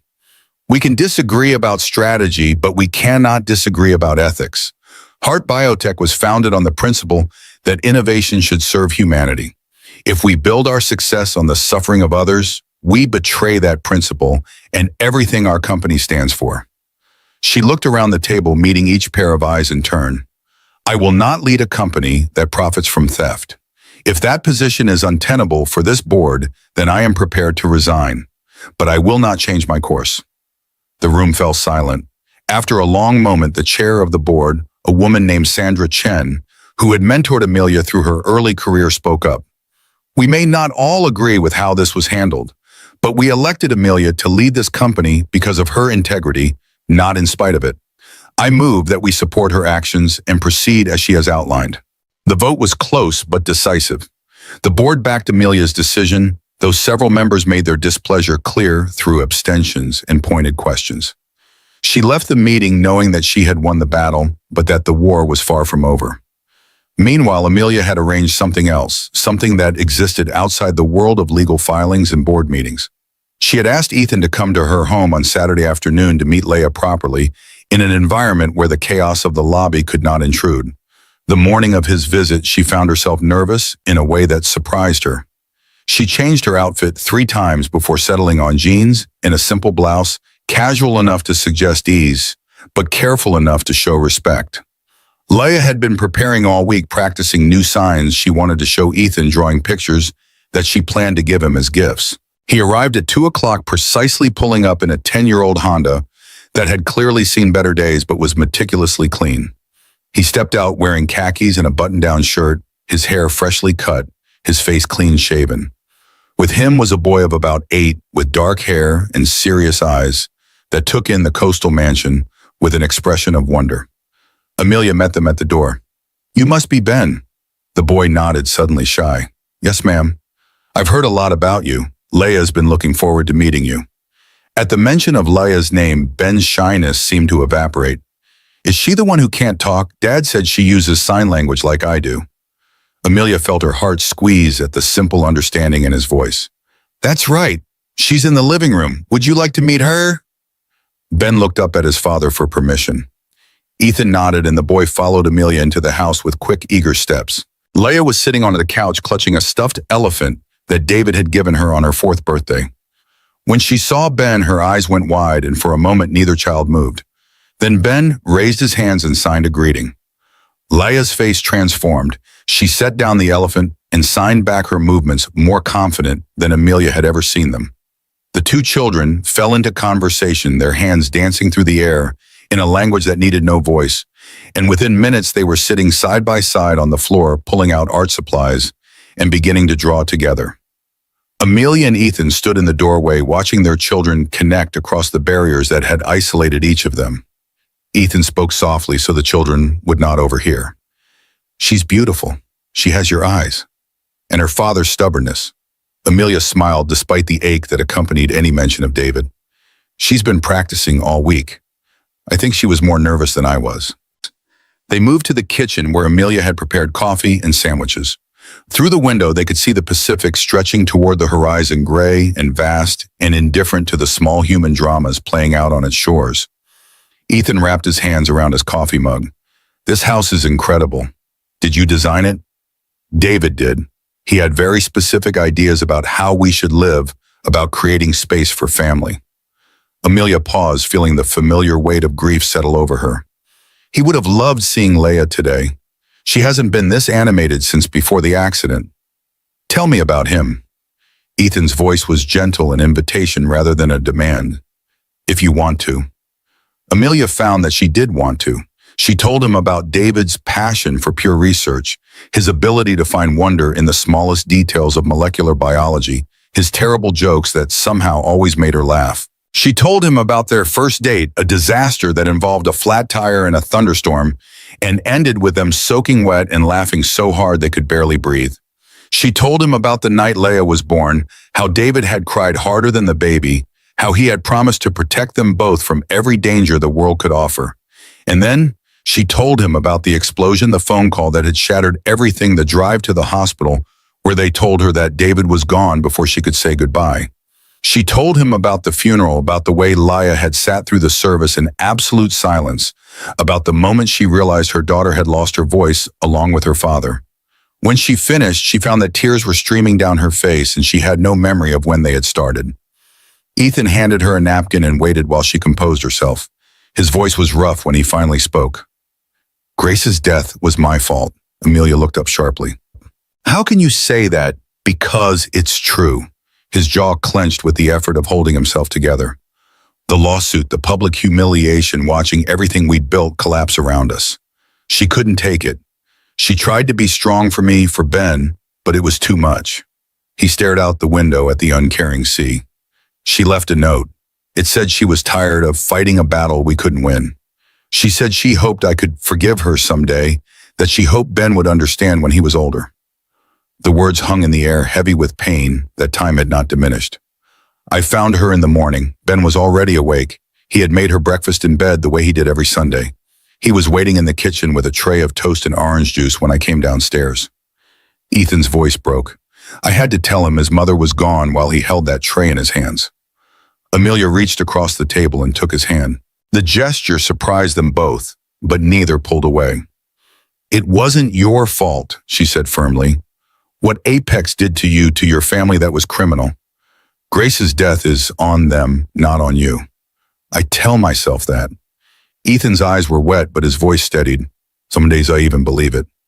They sat together in the kitchen, hands linked across the table while the children's laughter drifted in from the living room. It was the sound of something healing, of connections being forged in the space where loss had carved its deepest wounds. When it was time for Ethan and Ben to leave, Leia did something unexpected. She walked up to Ethan and wrapped her arms around his waist, hugging him with all the strength her small body possessed. Then she stepped back and signed something that Amelia did not quite understand. Ethan's face softened. He knelt down to her level and signed back his movements slow and clear. Leah nodded, her expression solemn but hopeful. She turned to her mother and wrote on the small notepad she always carried, "He promised to teach me more." Amelia looked at Ethan, who shrugged with a hint of the first genuine smile she had seen from him. She asked if I would help her get better at signing. I said I'd be honored. Standing in the doorway of her home, watching Ethan's old Honda disappear down the coastal road, Amelia felt something shift in her chest. It was not quite hope, not yet. But it was the space where hope might grow, a clearing in the forest of her grief, where light could finally reach the ground. The legal battle was coming. The press coverage would be relentless. There would be setbacks and betrayals and moments when she would question every decision she had made. But for now, in this moment, she had something she had not possessed in 14 months. She had the beginning of something new. Word count, 9,256 words. Continuing, part 1. The preparations for the legal case consumed Amelia's days, but her evenings belonged to something different. Twice a week, Ethan came to the house to teach Leah sign language, and these sessions became the highlight of the girl's week. Ben accompanied his father on every visit, and the two children developed a friendship that transcended the barriers of spoken language. Amelia watched from the sidelines, at first content to see her daughter blossom under Ethan's patient instruction. But gradually she found herself drawn into the lessons, sitting beside Leah and forming the signs alongside her. Her progress was slower than her daughter's, her adult brain less flexible than Leah's young mind, but she persisted with a determination that surprised everyone, including herself. The first time she successfully signed a complete sentence to Leah without help, the look on her daughter's face made every moment of frustration worthwhile. The girl's eyes went wide, her mouth forming an O of surprise, and then she launched herself at her mother with such force that they both tumbled backward onto the couch. Ethan watched from across the room, and when Amelia caught his eye, she saw something there that made her heart skip a beat. It was not quite joy, not quite peace, but something in between, something that looked like the beginning of healing. The media storm broke 3 weeks before the case was scheduled to reach the courts. Someone had leaked details of the lawsuit to a business journalist with connections at Apex Dynamics, and the story that emerged was not the one Amelia had hoped to tell. Heart Biotech CEO attacks former partner in personal vendetta. The headline blazed across financial news sites and technology blogs, accompanied by photographs of Amelia that made her look cold and calculating. The article portrayed her as a ruthless executive who had manufactured evidence against a respected company in order to eliminate a competitor. It mentioned Ethan only briefly, characterizing him as a disgraced inventor who had already lost one legal battle and was now seeking revenge through a wealthy ally. Amelia read the article in her office, feeling the familiar cold rage that had become her constant companion since David's death. They were twisting the truth, turning her into the villain of a story in which she had tried only to do what was right. The injustice of it burned in her chest like acid. Her phone rang. It was Rachel. "We have a problem." The attorney's voice was tense. "3 of our expert witnesses just backed out. They're claiming scheduling conflicts, but I'm hearing through back channels that Apex got to them." Amelia closed her eyes. "Can we replace them?" "We can try, but this is going to delay the proceedings by at least a month, maybe more." The delays stretched into weeks, then into months. Apex Dynamics threw every resource at their disposal into defeating the case, hiring armies of lawyers and public relations experts who worked around the clock to control the narrative. They filed countersuits alleging defamation. They demanded sanctions against Rachel for pursuing what they called a frivolous claim. They planted stories in friendly media outlets that painted Ethan as an unstable man obsessed with destroying the company that had legitimately acquired his technology. Through it all, Amelia held firm. She appeared on financial news programs to present her side of the story, speaking with the calm authority that had made her reputation in the biotech industry. She opened Heart Biotech's books to independent auditors who confirmed that the company had purchased the technology in good faith. She funded private investigators who uncovered additional evidence of Apex's fraudulent practices, evidence that would eventually prove crucial. But the toll was heavy. Her board grew increasingly restless, with several members demanding that she settle the case and move on. Stock prices continued their volatile swings as investors lost confidence in the company's leadership. And worst of all, the pressure began to affect her relationship with Laya, the long hours and constant stress leaving her with less energy for the moments that mattered most. One evening after a particularly brutal day of depositions, Amelia came home to find Leia sitting alone in the dark living room. The girl had clearly been crying, her face streaked with dried tears, her hands clutching the stuffed elephant that had become her constant companion. Amelia dropped her briefcase and rushed to her daughter's side. "Sweetheart, what's wrong? What happened?" Leia did not respond at first. She sat motionless, staring at something Amelia could not see. Then slowly her hands rose and formed a sign that Amelia had learned early in their lessons together. Scared. Scared of what, baby? Tell me. Leia's hands moved again more quickly this time, the signs tumbling over each other in her urgency to communicate. Amelia struggled to follow, catching some words and missing others, but the meaning was clear enough. She was scared that the bad people on television were going to hurt her mother. She was scared that the fighting would never stop. She was scared that she would lose Amelia the way she had lost her father. Amelia pulled her daughter close and held her, feeling the small body tremble with fears too large for any child to carry alone. She thought about what she had told herself for months, that she was fighting for justice, for truth, for the principle that good people should not be destroyed by corporate greed. All of it was true, but none of it mattered as much as the child in her arms. She made a decision in that moment, one that would shape everything that followed. The next morning, Amelia called Ethan and asked him to meet her at the coffee shop in Oakland. He arrived looking tired, the stress of the legal battle etched into lines around his eyes. He had been deposed multiple times, forced to relive the worst moments of his life in front of lawyers who twisted his words and questioned his motives. The process was grinding him down, and Amelia could see it. Her voice was gentle but direct. "I need to ask you something, and I need you to be honest with me." Ethan nodded, his expression wary. "If we settle this case, if we accept some kind of compromise with Apex, what would that mean to you?" The question hung in the air between them. Ethan's hands wrapped around his coffee cup, his knuckles white with tension. "A settlement would mean they win," he said finally. "They get to keep the technology they stole. They get to keep calling me a fraud. Nothing changes. But you would be free of this." Amelia leaned forward. "No more depositions, no more press coverage, no more strangers dissecting your life for their entertainment. You could move on." Ethan's laugh was bitter. "Move on to what? Mopping more floors, watching Ben grow up, wondering why his father gave up." He shook his head. "I spent 5 years trying to move on. All it got me was invisible." Amelia sat back, studying him carefully. "So you want to keep fighting?" "What I want doesn't matter." Ethan's voice hardened. "What matters is whether we can win. Because if we can't, if this whole thing ends with Apex triumphant and Heart Biotech damaged and both of us destroyed, then what was the point?" It was a fair question, and Amelia had been asking herself the same thing for weeks. The case was strong, but legal battles were unpredictable. Apex had resources that seemed limitless and a willingness to fight dirty that bordered on pathological. Victory was possible, but far from certain. "I think we can win," she said slowly. "Rachel thinks so too. The evidence of fraud is overwhelming once you get past the legal smokescreens they've thrown up." She paused, choosing her next words carefully. "But I also know what this is costing. My daughter cried herself to sleep last night because she's afraid of losing me. I've spent the last 6 months fighting so hard that I almost forgot why I started." Ethan's expression softened. "Leia's okay. She will be, but I need to be present for her in a way I haven't been."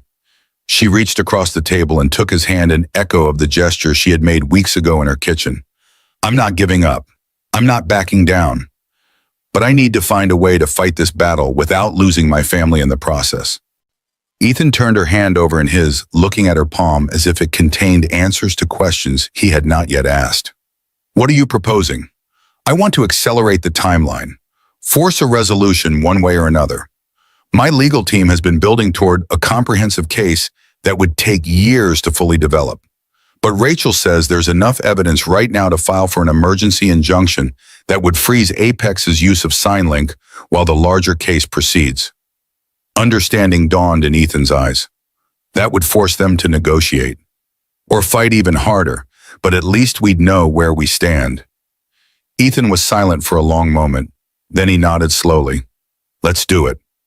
The emergency injunction sent shockwaves through the corporate world.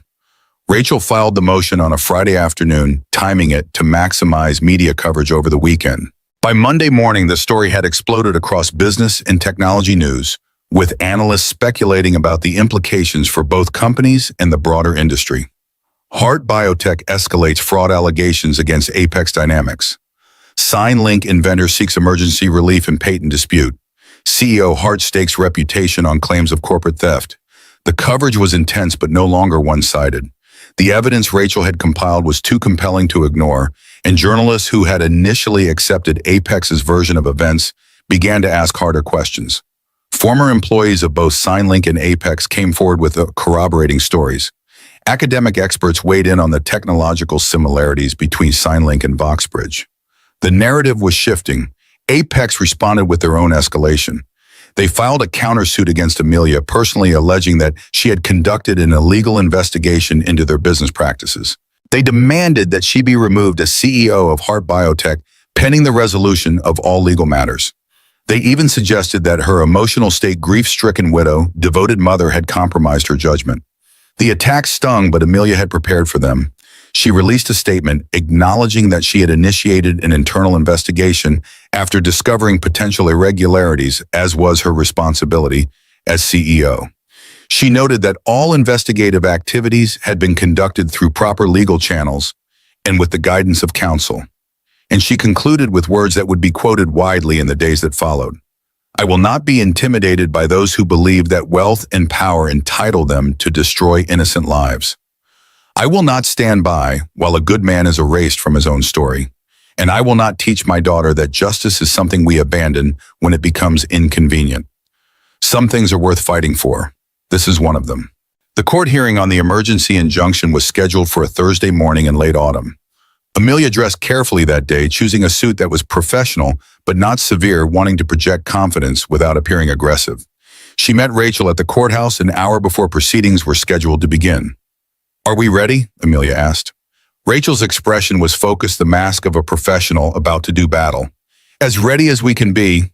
The judge is known for being thorough and impartial. She'll want to see evidence, not theater." The courtroom was packed with reporters, legal observers, and representatives from both companies.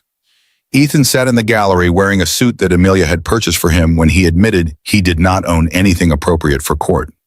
His face was pale but determined, his eyes fixed on the proceedings with the intensity of someone who had waited 5 years for this moment. The hearing lasted 4 hours. Rachel presented the evidence of fraud, walking the judge through the forged signature, the timeline of the acquisition, the testimony of experts who had analyzed the technology. Apex attorneys pushed back at every turn, arguing that the evidence was circumstantial, that the signature variations could be explained by stress rather than forgery, that Ethan Cole had a history of making baseless claims against companies he blamed for his failures. Amelia watched the judge's face throughout, trying to read her reactions. Judge Eleanor Vasquez was a small woman with silver hair and sharp eyes that missed nothing. She asked probing questions of both sides, her tone neutral, but her intelligence evident in every query. By the time the final arguments concluded, Amelia had no idea which way she would rule. The judge announced that she would issue her decision within 72 hours. The waiting that followed was among the hardest periods of Amelia's life. She spent the first evening at home with Leah, the two of them cooking dinner together and practicing sign language and watching a movie that neither of them really followed. When Leah fell asleep on the couch, her head in her mother's lap, Amelia sat motionless for a long time, stroking her daughter's hair and trying not to think about what the future might hold. The second day brought phone calls from board members demanding updates and reporters seeking comments. Amelia handled each with the same calm professionalism, revealing nothing about her internal state. She worked through the day's regular business, signing off on quarterly reports and reviewing research proposals, but her mind was elsewhere. That evening, Ethan called. "I couldn't sleep last night. I keep replaying every moment of the hearing in my head, wondering if there was something I should have said differently." Amelia understood the feeling. "You did everything right. The rest is out of our hands." A pause. "Then I want to thank you, whatever happens tomorrow." "Don't thank me yet. I'm thanking you regardless." His voice was thick with emotion. "No one has ever fought for me the way you have. No one has ever believed in me this much. Even if we lose, that means something." Amelia felt tears prick at her eyes. We're not going to lose. You don't know that. No, she admitted, but I believe it. And sometimes belief is all we have. The third day arrived, gray and wet rain falling steadily from clouds that seemed to press down on the city like a weight. Amelia received the news at 11:47 in the morning, a text from Rachel containing only 2 words, "We won."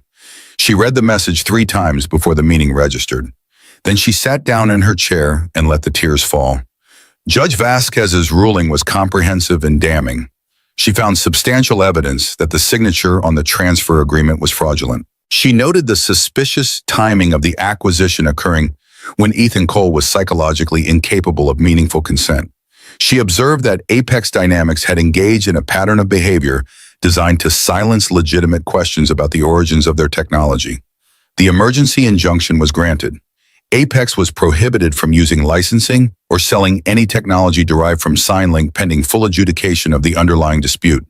The judge strongly encouraged both parties to pursue mediation rather than prolong litigation, noting that the evidence she had seen raised serious questions about Apex's conduct that might warrant investigation by regulatory authorities. The news spread quickly. By afternoon, financial analysts were predicting that Apex would be forced to settle rather than risk a full trial that could expose additional wrongdoing. Heart Biotech's stock price surged as investors recognized that the company had positioned itself on the right side of a major industry controversy, and Ethan Cole's name began appearing in headlines with a very different tone than it had carried for 5 years. SignLink inventor vindicated in court ruling, judge finds evidence of fraud in landmark tech acquisition case. The man who lost everything known may finally get justice. Amelia reads the headlines from her office, feeling a strange mixture of triumph and exhaustion. She had been so focused on winning that she had given little thought to what victory would actually mean. Now faced with the reality of it, she found herself uncertain about how to proceed. Her phone buzzed, a text from Ethan. "Can I see you?" she typed back. "Come to my office." He arrived 20 minutes later, still wearing the suit from the courthouse, looking stunned in a way that made her want to wrap her arms around him. She resisted the impulse, maintaining professional distance as he took a seat across from her desk. "I don't know what to say." His voice was barely above a whisper. "I've imagined this moment for 5 years. I thought I knew how it would feel, but I don't feel anything except confused." Amelia nodded. "The adrenaline will wear off eventually. The reality will sink in. What happens now?" Rachel expects Apex to reach out about settlement within the week. They don't want a full trial any more than we do. There'll be negotiations, probably some kind of structured arrangement that returns at least partial ownership of the technology to you. Ethan shook his head slowly. "I don't want the technology back. I don't want to run a company or manage a product or deal with any of that." Amelia tilted her head, surprised. "Then what do you want?" He was quiet for a long moment, his eyes drifting to the window in the gray city beyond. "When I started SignLink, I wanted to help children who couldn't speak find a way to communicate. That was the whole point. Not money, not fame, just helping kids who were trapped in silence." He turned back to face her. "I want to do that work again. Not as a CEO, not as an entrepreneur, just as someone who helps. I've been watching you with Leia, watching the way you've learned to reach her. That's what matters. That's all that's ever mattered." Amelia felt something shift inside her, a recognition of shared purpose that transcended the circumstances that had brought them together. What if there was a way to do both, to honor what you created and use it to help children at the same time? Ethan's brow furrowed. "What do you mean?" The idea took shape as she spoke the outline of something that felt right in a way that business decisions rarely did. What if we created a foundation? Something that uses the technology and the settlement funds to provide resources for children with speech disabilities. You could run the program, work directly with the kids and families, while others handle the administrative side. She leaned forward, warming to the concept. We could call it something meaningful, not SignLink, not Heart Biotech, something that represents what this is really about. Ethan stared at her for a long moment. Then slowly a smile spread across his face, the first genuine, unguarded smile she had ever seen from him. "Hope," he said softly. "It should be about hope." Amelia smiled back. "Hope speaks. Hope speaks." He tested the words, nodding slowly. "I like it." They sat together in her office as the afternoon faded into evening, sketching out the framework for something new. The legal battles would continue for months. The negotiations would be complex and contentious, and there would be setbacks and frustrations along the way. But for the first time since David's death, Amelia felt like she was building something rather than simply defending against loss. The rain stopped as the sun began to set, and golden light poured through the clouds to illuminate the city below. Amelia watched it spread across the towers and streets, touching everything with warmth that had seemed impossible just hours before. "What are you thinking?" Ethan asked. She considered the question carefully before answering. "I'm thinking that my daughter smiled at you in a lobby and everything changed. I'm thinking that the worst things that happened to both of us led us to this moment.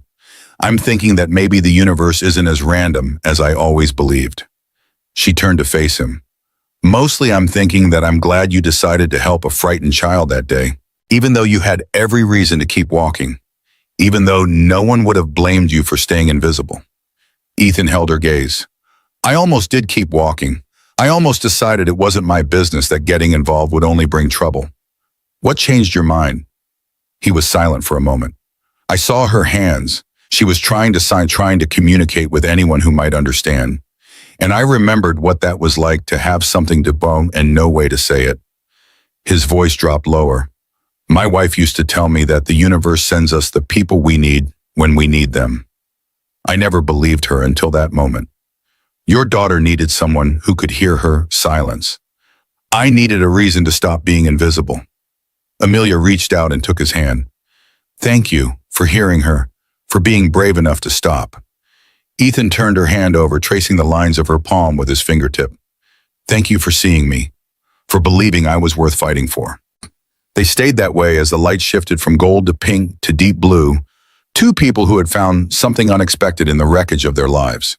Outside, the city hummed with its endless energy, millions of stories unfolding simultaneously, most of them invisible to everyone except the people living them. But this story was no longer invisible. This story was beginning to be heard. The weeks that followed were a whirlwind of activity. Apex Dynamics, facing mounting pressure from shareholders and regulatory agencies, agreed to settlement talks. The negotiations were contentious, with both sides fighting for every advantage, but the fundamental outcome was never in doubt. Apex would surrender its claim to the SignLink technology and pay substantial damages. In exchange, they would avoid a full trial that might expose even more damaging evidence. Ethan insisted on only one non-negotiable term: the settlement must include a public acknowledgement that the original acquisition had been improper. He did not demand an admission of fraud, understanding that no corporation would accept such language. But he needed the record to show that something had gone wrong, that the narrative of his disgrace had been built on foundations that could not withstand scrutiny. Apex resisted this demand more fiercely than any other. Their lawyers argued that such language would expose them to additional liability. Their PR team warned that it would be seen as an admission of guilt, regardless of the specific wording. But Amelia's team held firm, and eventually Apex capitulated. The settlement announcement came on a Tuesday morning, timed to coincide with the opening of financial markets. The statement acknowledged that the original acquisition of SignLink Technologies had been conducted under circumstances that raised significant legal questions. It announced the creation of a fund to support research and services for individuals with speech disabilities. And it revealed that the core SignLink technology would be donated to a newly formed nonprofit organization, Hope Speaks Foundation.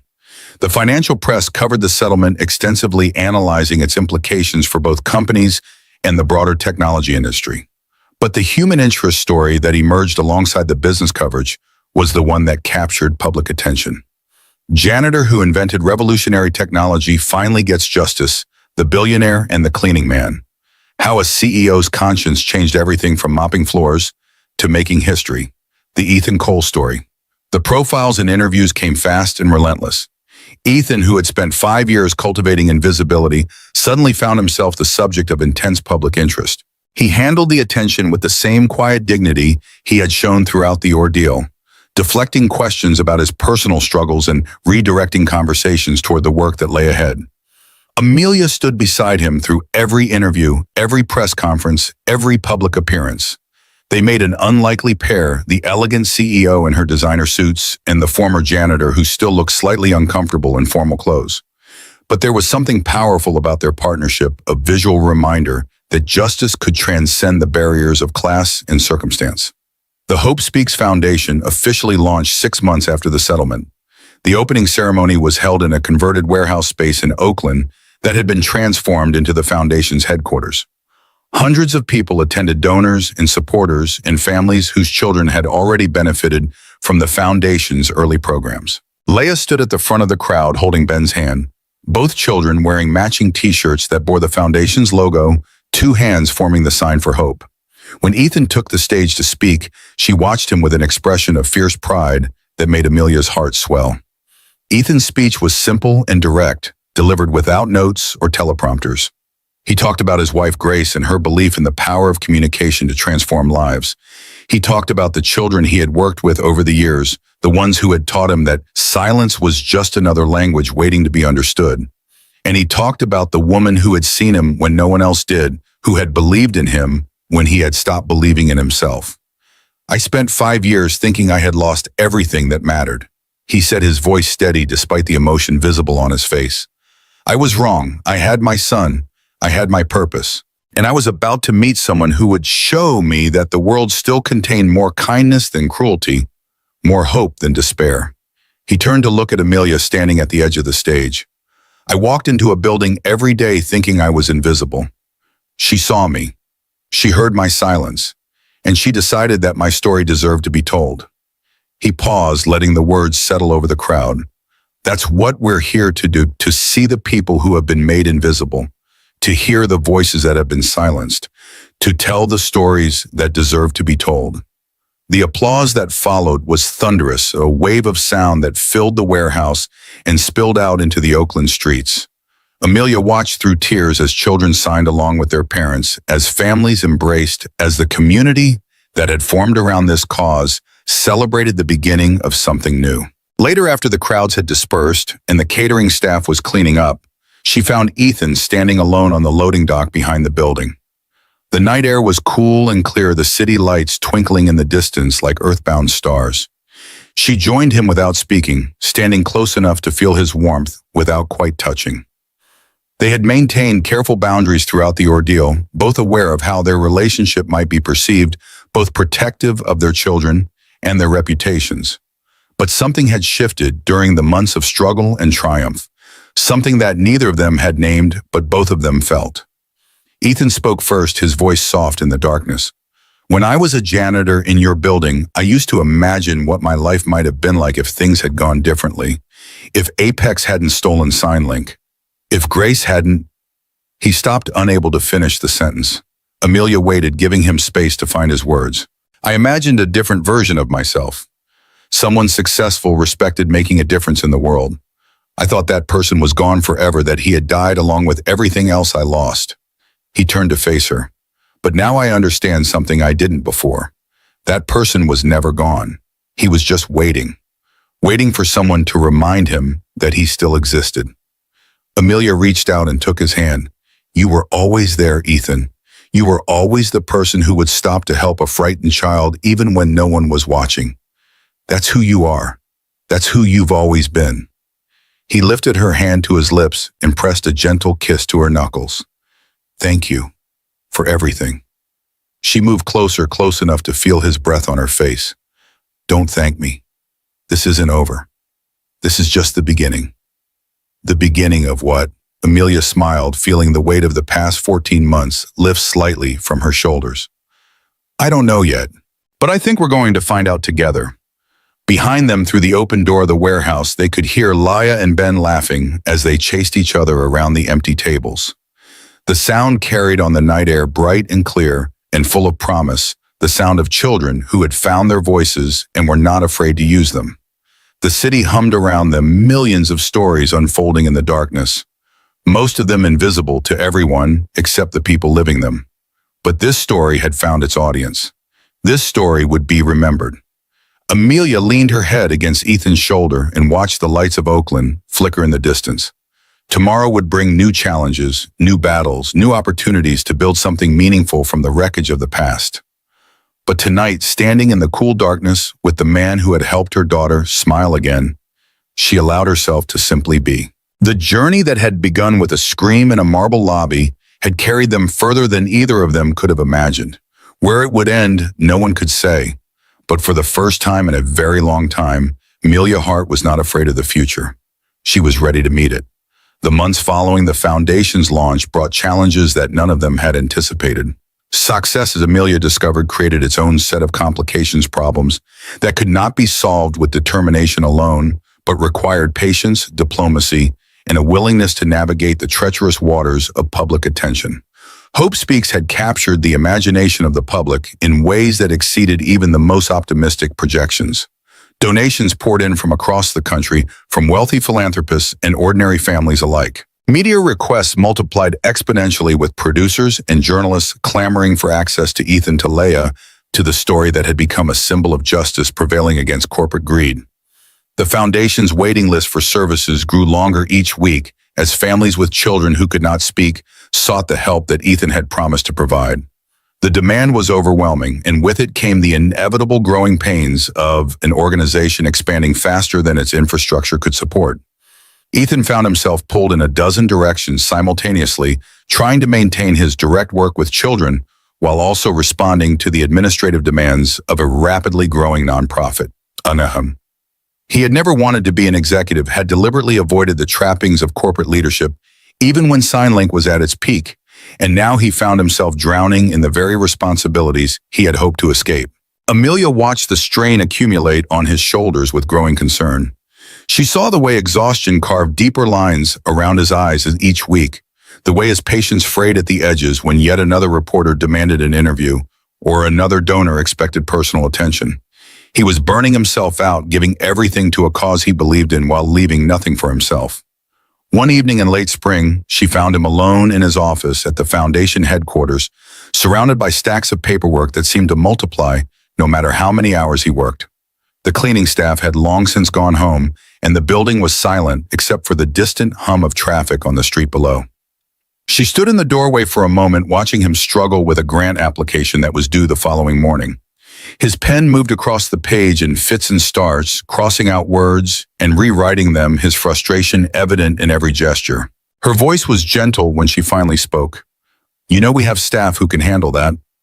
Ethan looked up, startled by her presence.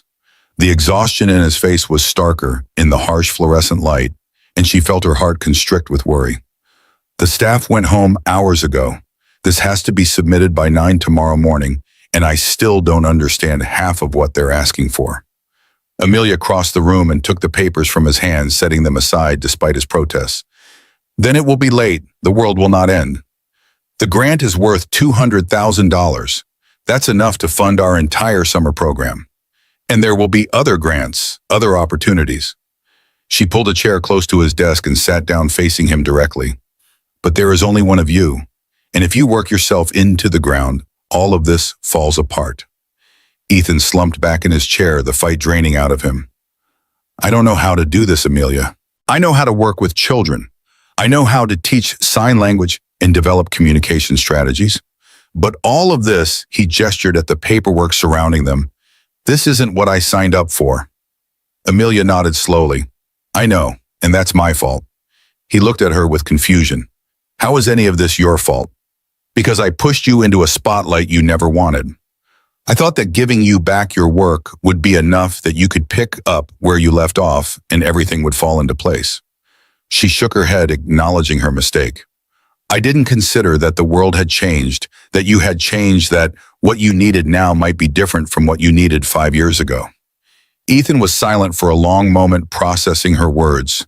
Then he sighed, a sound that seemed to carry the weight of months of accumulated pressure.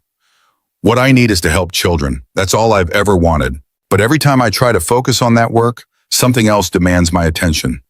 Donors want meetings. Journalists want stories. Board members want reports.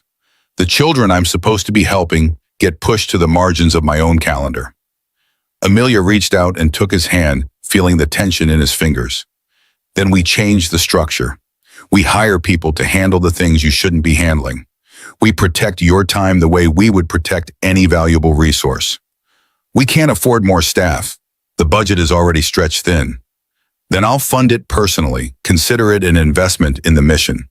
Ethan shook his head firmly. I can't let you do that. You've already given so much. The foundation needs to stand on its own. The foundation needs you functional and focused. Everything else is secondary. Amelia squeezed his hand. Let me help. That's all I'm asking. Let me use my resources to solve a problem that resources can solve, so you can focus on the problems that only you can address. The resistance in his eyes softened, gradually replaced by something that looked like gratitude mixed with relief. You always know exactly what to say. Not always, but I'm learning. She smiled. We both are. They sat together in the quiet office as the night deepened around them, two people who had found in each other something neither had expected. The romantic dimension of their relationship remained unspoken, a careful dance around feelings that both acknowledged but neither named. There were the children to consider, Leia and Ben, who had become as close as siblings and who might be confused or threatened by changes in the dynamic between their parents. There was the public scrutiny that followed both of them, the constant attention that would intensify if their relationship became something more than professional partnership. And there was the simple uncertainty of two people who had been so badly wounded by loss that they approached any new attachment with caution. But the connection between them was undeniable, growing stronger with each shared challenge and quiet moment. Amelia found herself thinking about Ethan at odd hours, wondering what he was doing, hoping he was taking care of himself. She noticed the way her heart lifted when she saw his name on her phone, the way conversations with him felt easier and more honest than conversations with anyone else. She was falling in love, and she knew it, and the knowledge both thrilled and terrified her. The complications she had anticipated arrived sooner than expected. A tabloid website published photographs of Amelia and Ethan leaving the foundation headquarters late at night, their body language intimate even if their behavior was innocent. The headline screamed speculation.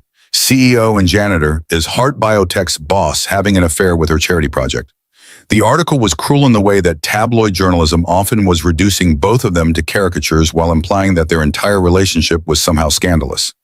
It questioned Amelia's motives for supporting Ethan, suggesting that her advocacy had been driven by romantic interest rather than principle. It dredged up the circumstances of Grace Cole's death, implying that Ethan was a man who drove women to destruction. It even mentioned Leia and Ben, speculating about how the children would be affected by their parents' inappropriate relationship. Amelia read the article with a cold fury that reminded her of the early days of the legal battle against Apex. She had thought that chapter was closed, that victory in the courtroom had ended the attacks on their character. But some enemies never accepted defeat, and the machinery of character assassination was always available to those willing to pay for it. She called Rachel immediately. I want to know who planted this story and who paid for it. Rachel's voice was calm but serious. I'll look into it, but Amelia, you need to be prepared for what we might find. These things don't usually trace back to a single source. I don't care how complicated it is. Someone is trying to hurt us, and I want to know who. The investigation took several weeks, during which the tabloid story spread across the internet like a virus. Other outlets picked up the speculation, adding their own embellishments and interpretations. Social media exploded with opinions, some defending Amelia and Ethan, others condemning them with the self-righteous fury that characterized so much online discourse. Through it all, Amelia and Ethan maintained a united front. They did not hide from the attention or retreat from public view. Instead, they continued their work, with the foundation appearing together at events and interviews, refusing to let the speculation derail their mission. Their composure in the face of attack only seemed to inflame their critics further, but it also won them new admirers who respected their dignity under pressure. The children thankfully remained largely shielded from the controversy. Leia's security detail had been strengthened after the earlier incidents with paparazzi, and Ben attended a school that took privacy seriously. Neither child was aware of the specific allegations being made about their parents, though both sensed the tension that accompanied any mention of news or media. Rachel finally traced the source of the tabloid story to an unlikely origin. The initial tip had come from an anonymous account that digital forensics eventually linked to a former employee of Apex Dynamics, a public relations specialist who had been let go during the company's restructuring following the settlement. The motivation appeared to be personal rather than corporate, the action of a disgruntled individual rather than an organized campaign. But the damage was done regardless of the source. Amelia considered her options carefully. She could pursue legal action against the tabloid, but that would only extend the story's life in the public consciousness. She could ignore the allegations entirely, but silence might be interpreted as confirmation. She could issue a denial, but denials often sounded defensive regardless of their truth. In the end, she chose a different path. She called a press conference not to address the rumors directly, but to announce a major expansion of the Hope Speaks Foundation. The expansion would include new facilities in 3 additional cities, partnerships with school districts across the country, and a research initiative to develop improved communication technologies for children with speech disabilities. The announcement was significant enough to dominate news cycles, effectively burying the tabloid speculation beneath more substantial coverage. During the press conference, a reporter asked the inevitable question about her relationship with Ethan Cole. Amelia's response became the most quoted moment of the event. "Mr. Cole and I share a commitment to helping children who have been silenced by circumstance find their voices. We share a belief that every person deserves to be heard regardless of their abilities or their background. We share the experience of having lost people we loved and having found purpose in the wreckage of that loss." She paused, her eyes sweeping the room with calm authority. "What we choose to share beyond that is our own business. I will not dignify speculation with response, and I will not allow distraction to divert us from work that matters." The room fell silent. Then slowly applause began spreading through the assembled journalists until it filled the space. Amelia nodded once, acknowledging the response, and moved on to questions about the expansion plans. Ethan watched the press conference from backstage, his heart full of an emotion he had not allowed himself to feel in years. Pride in her, gratitude for her, and something else, something deeper that he had been afraid to name. When she joined him after the event, he took her hand without speaking and held it as they walked to the car. The gesture said everything that words could not, a declaration of solidarity and affection that transcended the boundaries they had carefully maintained. That night, after the children were asleep, they sat together on the deck of Amelia's home, watching the moon rise over the Pacific. The air was cool and salt-scented, carrying the eternal rhythm of waves against the cliffs below. Ethan broke the silence first. "What you said today about what we share, did you mean it?" Amelia turned to look at him, her face illuminated by moonlight. "Every word." "Then maybe it's time we talked about what else we share." His voice was hesitant, vulnerable in a way she had rarely heard. "What else we might want to share?" She felt her heart accelerate the moment she had both anticipated and feared finally arriving. "Ethan, I need you to understand something. I'm not good at this. I wasn't even good at it with David, and he and I had years to figure it out. I work too much. I prioritize wrong. I build walls when I should be building bridges." "I know." His response was simple, accepting. "I'm not good at it either. I shut down when things get hard. I convince myself that I don't deserve happiness. I've spent 5 years punishing myself for failures that weren't entirely my fault." Amelia felt tears prick at her eyes. "Then what are we doing?" Ethan reached out and cupped her face in his hands, his touch gentle and sure. "We're trying, despite everything we know about ourselves, despite every reason we have to be afraid we're trying. That has to count for something." She leaned into his touch, closing her eyes. "I don't want to hurt you. I don't want to hurt Ben. I don't want this to complicate everything we've built. Life is complicated. Love is complicated. That doesn't mean we should run from it." The word hung in the air between them, spoken for the first time, acknowledged at last, love. Such a small word for such an enormous feeling. Amelia opened her eyes and met his gaze. "I'm terrified." "So am I." He smiled, and in that smile she saw the man he had been before loss had reshaped him, the man of hope and vision who had wanted to give voice to the voiceless. "But I've learned something in the past year. Being terrified doesn't mean you stop moving forward. It just means you're paying attention." She laughed despite herself, the sound that released some of the tension she had been carrying. "When did you become so wise? I had a good teacher." He leaned closer, his forehead touching hers. "A woman who reminded me that invisible people are still worth seeing, that broken things can still be beautiful, that starting over is not the same as giving up."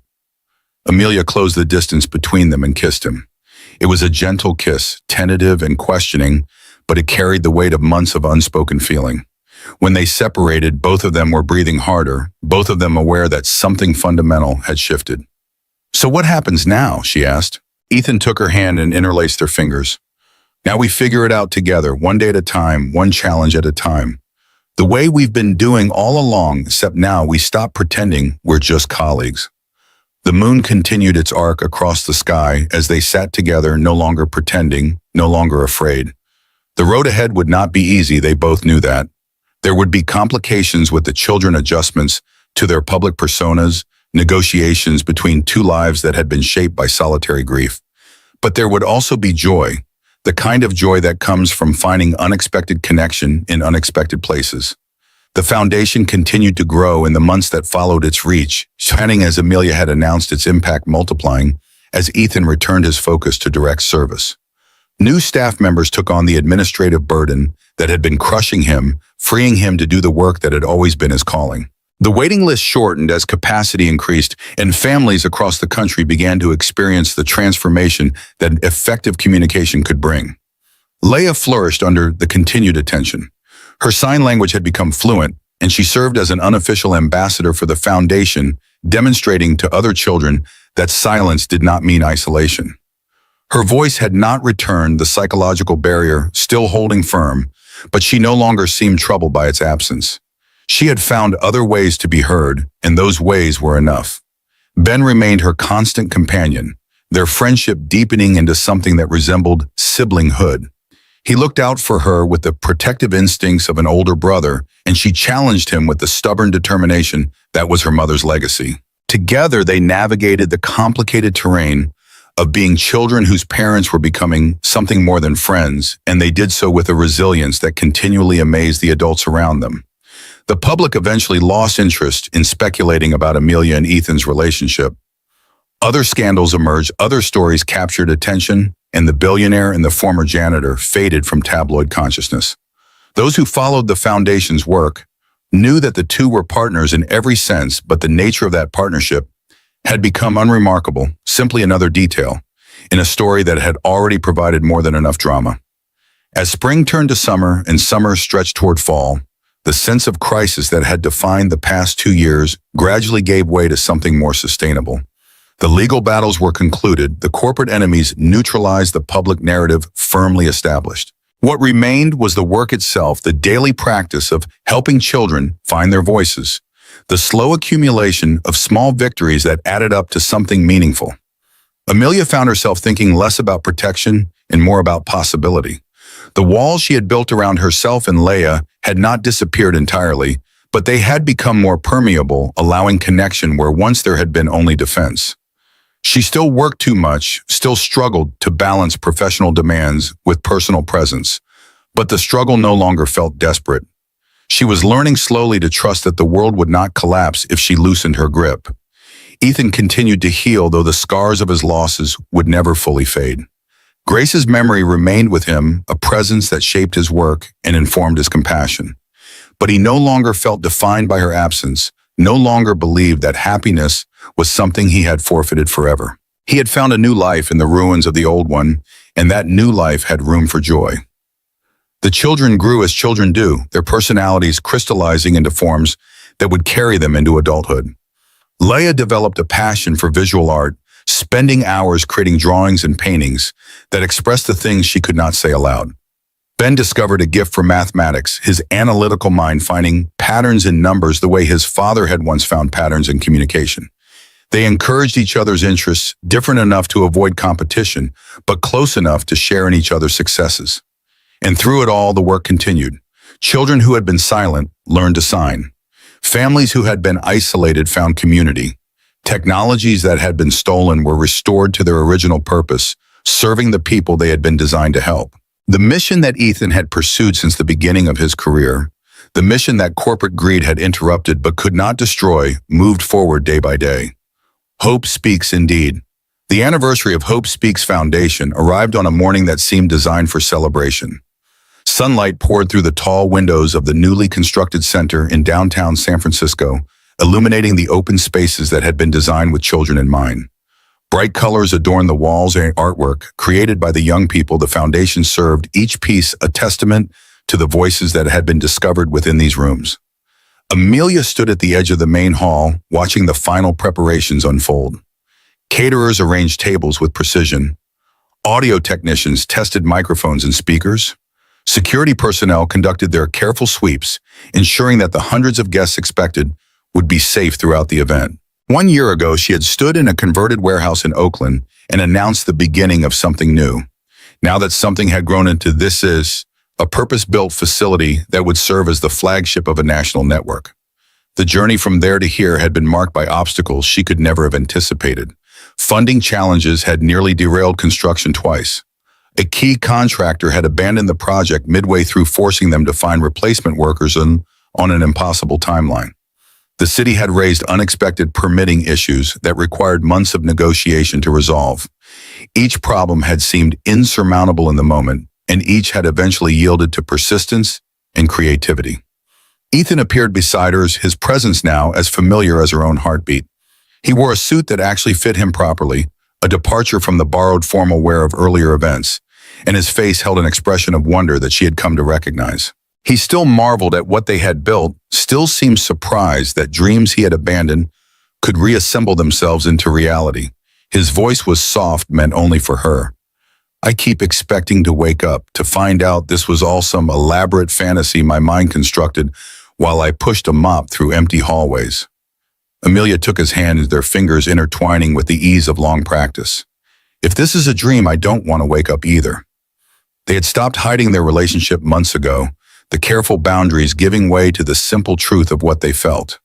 The transition had been easier than either expected. Leia and Ben had adapted with the resilience of children who had already survived worse disruptions, accepting the change in their parents' dynamic as simply another evolution in a life that had already contained so many. The public had moved on to other scandals, other stories, leaving Amelia and Ethan to build their partnership in relative peace. The grand opening ceremony was scheduled to begin at noon, but guests had been arriving since 10. Donors and board members mingled with families whose children had been helped by the foundation. Politicians and celebrities who had lent their names to the cause posed for photographs in front of displays showcasing the organization's work. Media crews set up their equipment at designated locations, preparing to broadcast the event to audiences across the country. Amelia's board chair approached with the barely contained anxiety that characterized her management style. Sandra Chen had been skeptical of the foundation, at first worried about the distraction it might create from Heart Biotech's core mission.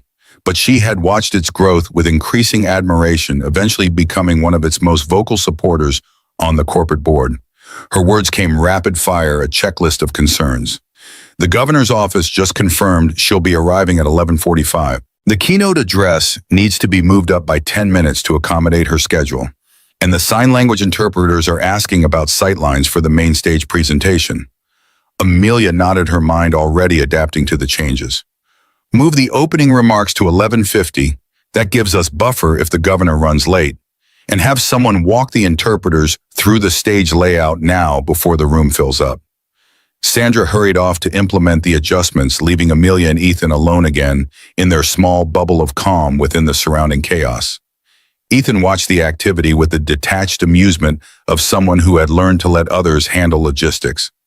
Remember when it was just you and me in a folder full of documents, trying to figure out how to fight a corporation that seemed invincible?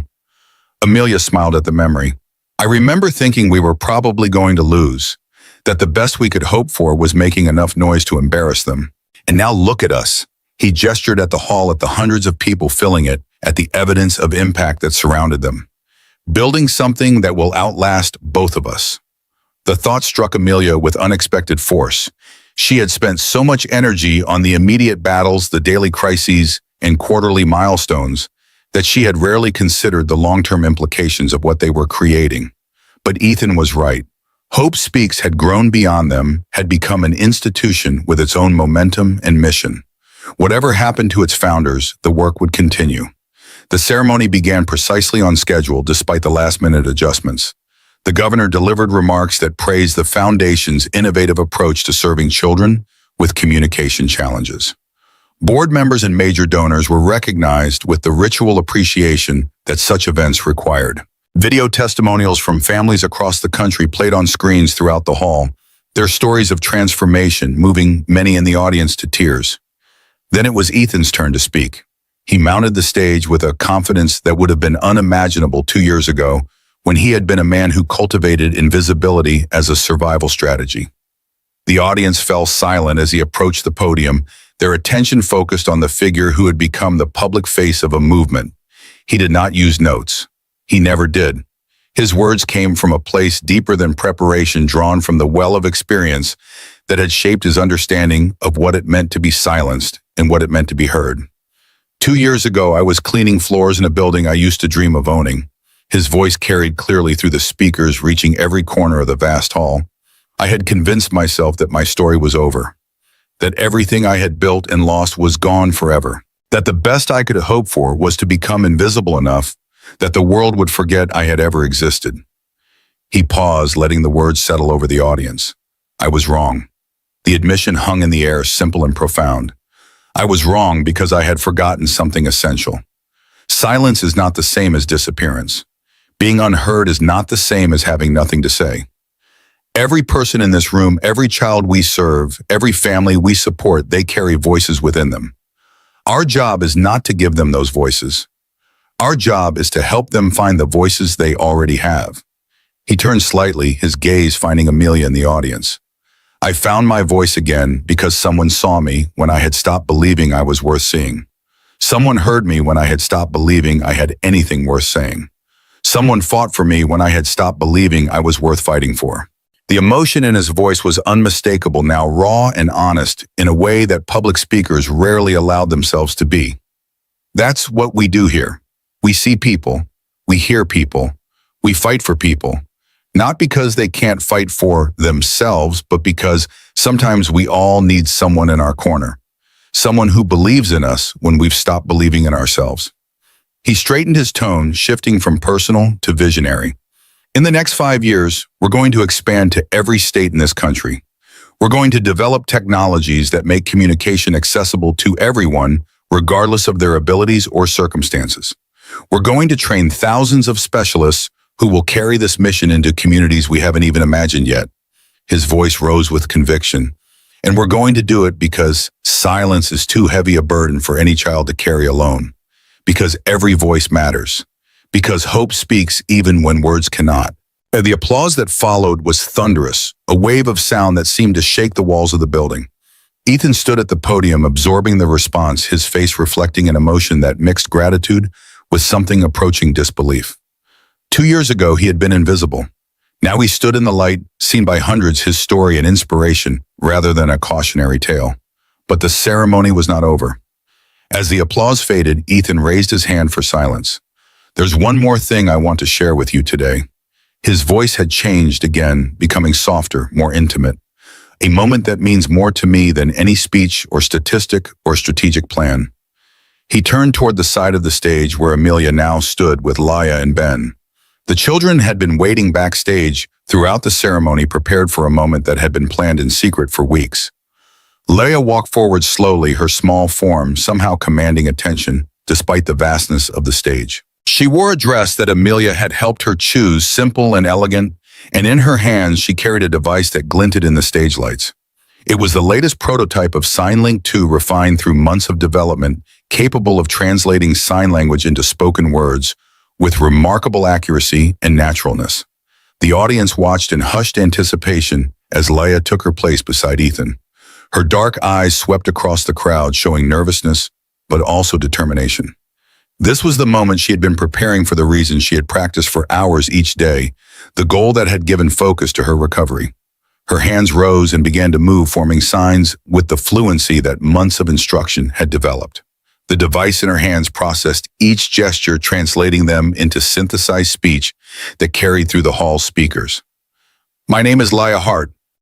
The voice was not her own, not the voice she had lost in the aftermath of her father's death, but it was a voice nonetheless, her voice shaped by her words, carrying her meaning.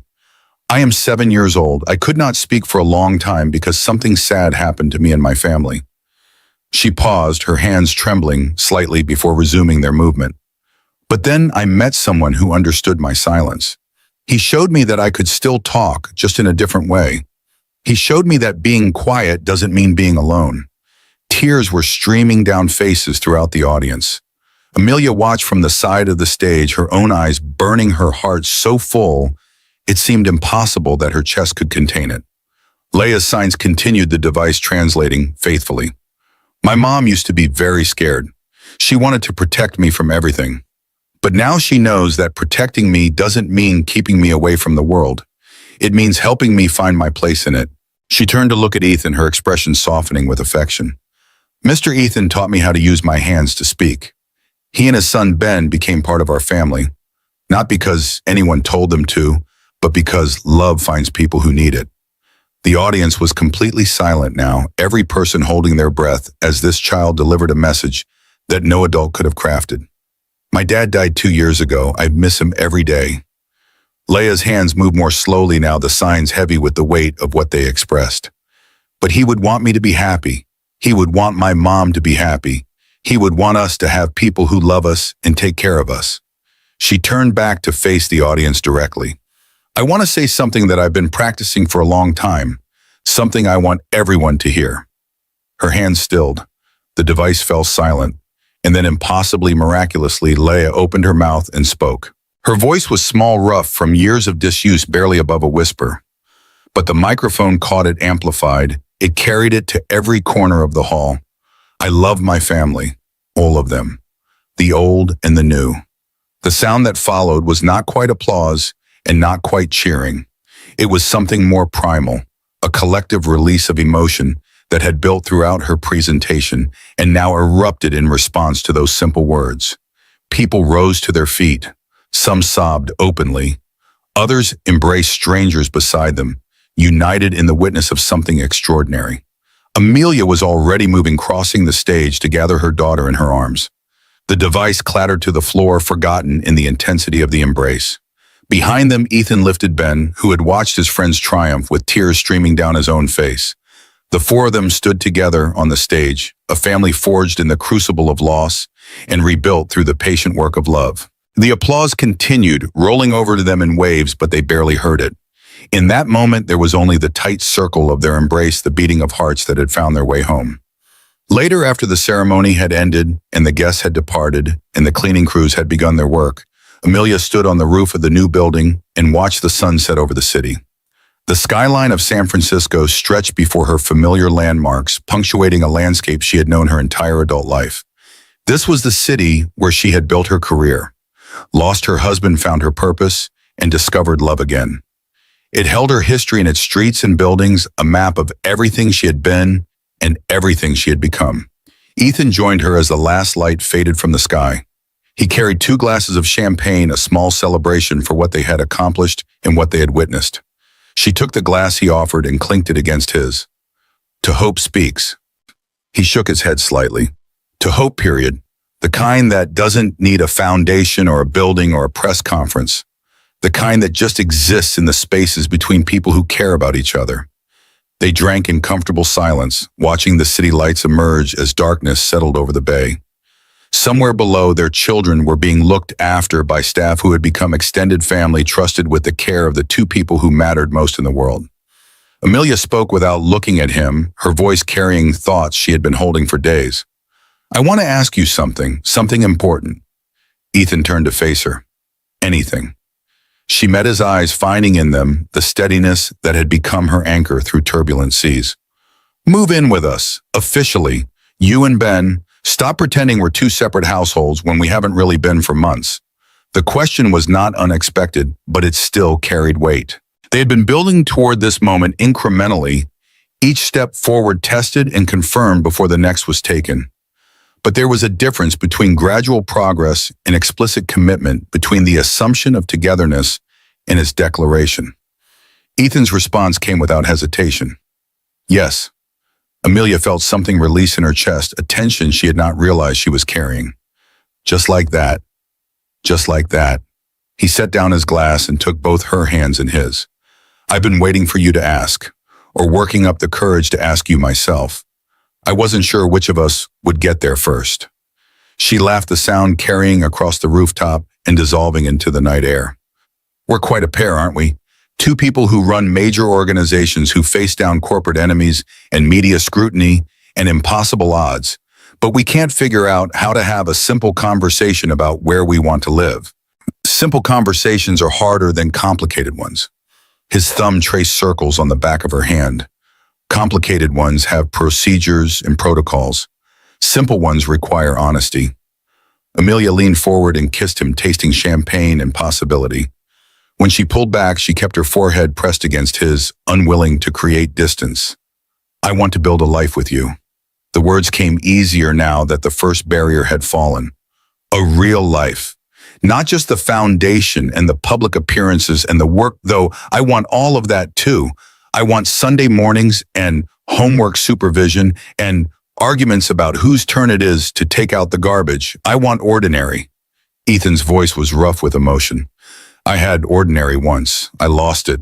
I never thought I'd want it again. And now I want it more than I've wanted anything in years. He pulled her close, wrapping his arms around her. I want to wake up next to you every morning. I want to watch our children grow up together. I want to grow old arguing about whose turn it is to take out the garbage.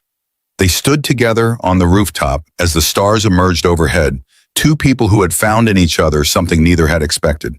The path that led them here had been marked by tragedy and injustice, by corporate greed and personal loss. But it had also been marked by courage and kindness, by the willingness to see beyond surfaces and the determination to fight for what was right. Below them, the city hummed with its endless energy.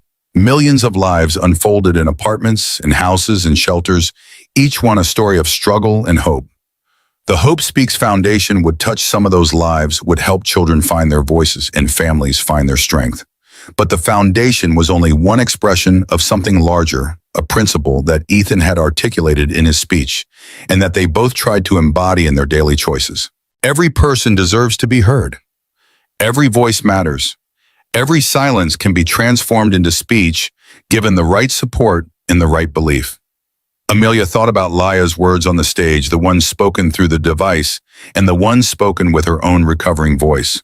Her daughter had found something beyond communication in the past 2 years. She had found confidence and purpose, a sense of herself as someone who could contribute to the world rather than simply endure it. That transformation had not come from therapy alone, or from technology alone, or from any single intervention. It had come from the accumulation of small moments of patient attention and persistent love of adults who refused to give up on a child who had every reason to give up on herself. The same principle applied to all of them. Amelia had been transformed by the process as much as Laya had. The woman who had built walls around her heart, and her daughter who had tried to control every variable and eliminate every risk, had learned to open herself to the vulnerability that love required. She was still protective, still driven, still prone to working too much and worrying too deeply. But she was also softer, more willing to trust, more capable of joy. Ethan had undergone his own transformation. The invisible man who had pushed a mop through corporate lobbies had reclaimed his identity as an innovator and leader. But more importantly, he had reclaimed his capacity for hope. The darkness that had settled over him after Grace's death had not disappeared entirely, but it had lifted enough to allow light back in. He could laugh again, could dream again, could love again, without feeling that he was betraying the past. And the children Ben and Laya had found in each other the sibling bond that neither would have had otherwise. They were not related by blood, but blood was only one way to build a family. They shared something more important, a mutual understanding forged in the fires of loss and cooled in the waters of recovery. They would grow up together, would support each other through the challenges of adolescence and young adulthood, would carry the lessons of their childhood into whatever lives they eventually built. The future stretched before them, uncertain but no longer frightening. There would be obstacles ahead, there always were. The foundation would face crises that tested its resilience. Their relationship would weather storms that challenged its strength. The children would encounter difficulties that no amount of parental love could entirely prevent. Life did not become easy simply because you had survived hard things. It became bearable because you had learned that survival was possible. Amelia pulled back from Ethan's embrace and looked into his eyes. "Are you ready for this?" For all of it, the chaos and the complexity, and the million small decisions that make up a life. Ethan's smile was answer enough, but he gave her words as well.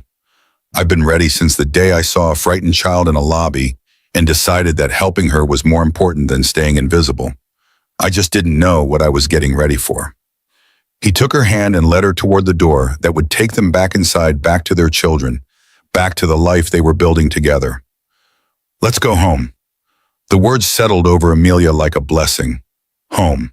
Not a place defined by architecture or geography, but a feeling created by the people who shared it. She had a home again, a real one with people who loved her and whom she loved in return. As they descended the stairs and collected their children and made their way to the car that would carry them to the house on the cliffs above the Pacific, Amelia allowed herself to feel something she had not felt in a very long time. Complete. Not the completion that came from achieving goals or finishing projects. Something deeper, something that had nothing to do with accomplishment and everything to do with connection. She was part of something larger than herself, woven into a fabric of relationships that gave her life meaning beyond any individual achievement. The drive home was filled with the children's chatter, Leia signing rapidly and occasionally speaking in the halting voice she was still learning to trust, Ben interpreting and adding his own commentary, both of them processing the excitement of the day in the way that children do. Amelia and Ethan exchanged glances in the rearview mirror. Small smiles that communicated volumes about the gratitude they felt for this ordinary chaos. When they arrived at the house, the moon was rising over the ocean, casting silver light across the waves. The children ran ahead, eager to continue their conversation in the living room where they had spent so many hours together. Amelia and Ethan followed more slowly, savoring the moment. At the front door, Ethan paused. He turned to face the ocean, the wind carrying the salt smell that had become so familiar. You know, I used to dream about this, when I was mopping floors at 3 a.m, trying not to think about everything I had lost. I would imagine a life where I felt whole again, where I had people who loved me, where the work I did mattered. He turned back to her, his eyes bright with unshed tears. I never imagined it would look like this. I never imagined it could be this good. Amelia took his face in her hands, the gesture tender and certain. Neither did I, and yet here we are. Here we are, he echoed. They entered the house together, leaving the door open for a moment to let the sound of the waves follow them in. The children's laughter drifted from the living room, bright and uncomplicated, the sound of healing made audible. Hope speaks, Amelia thought, in so many different voices.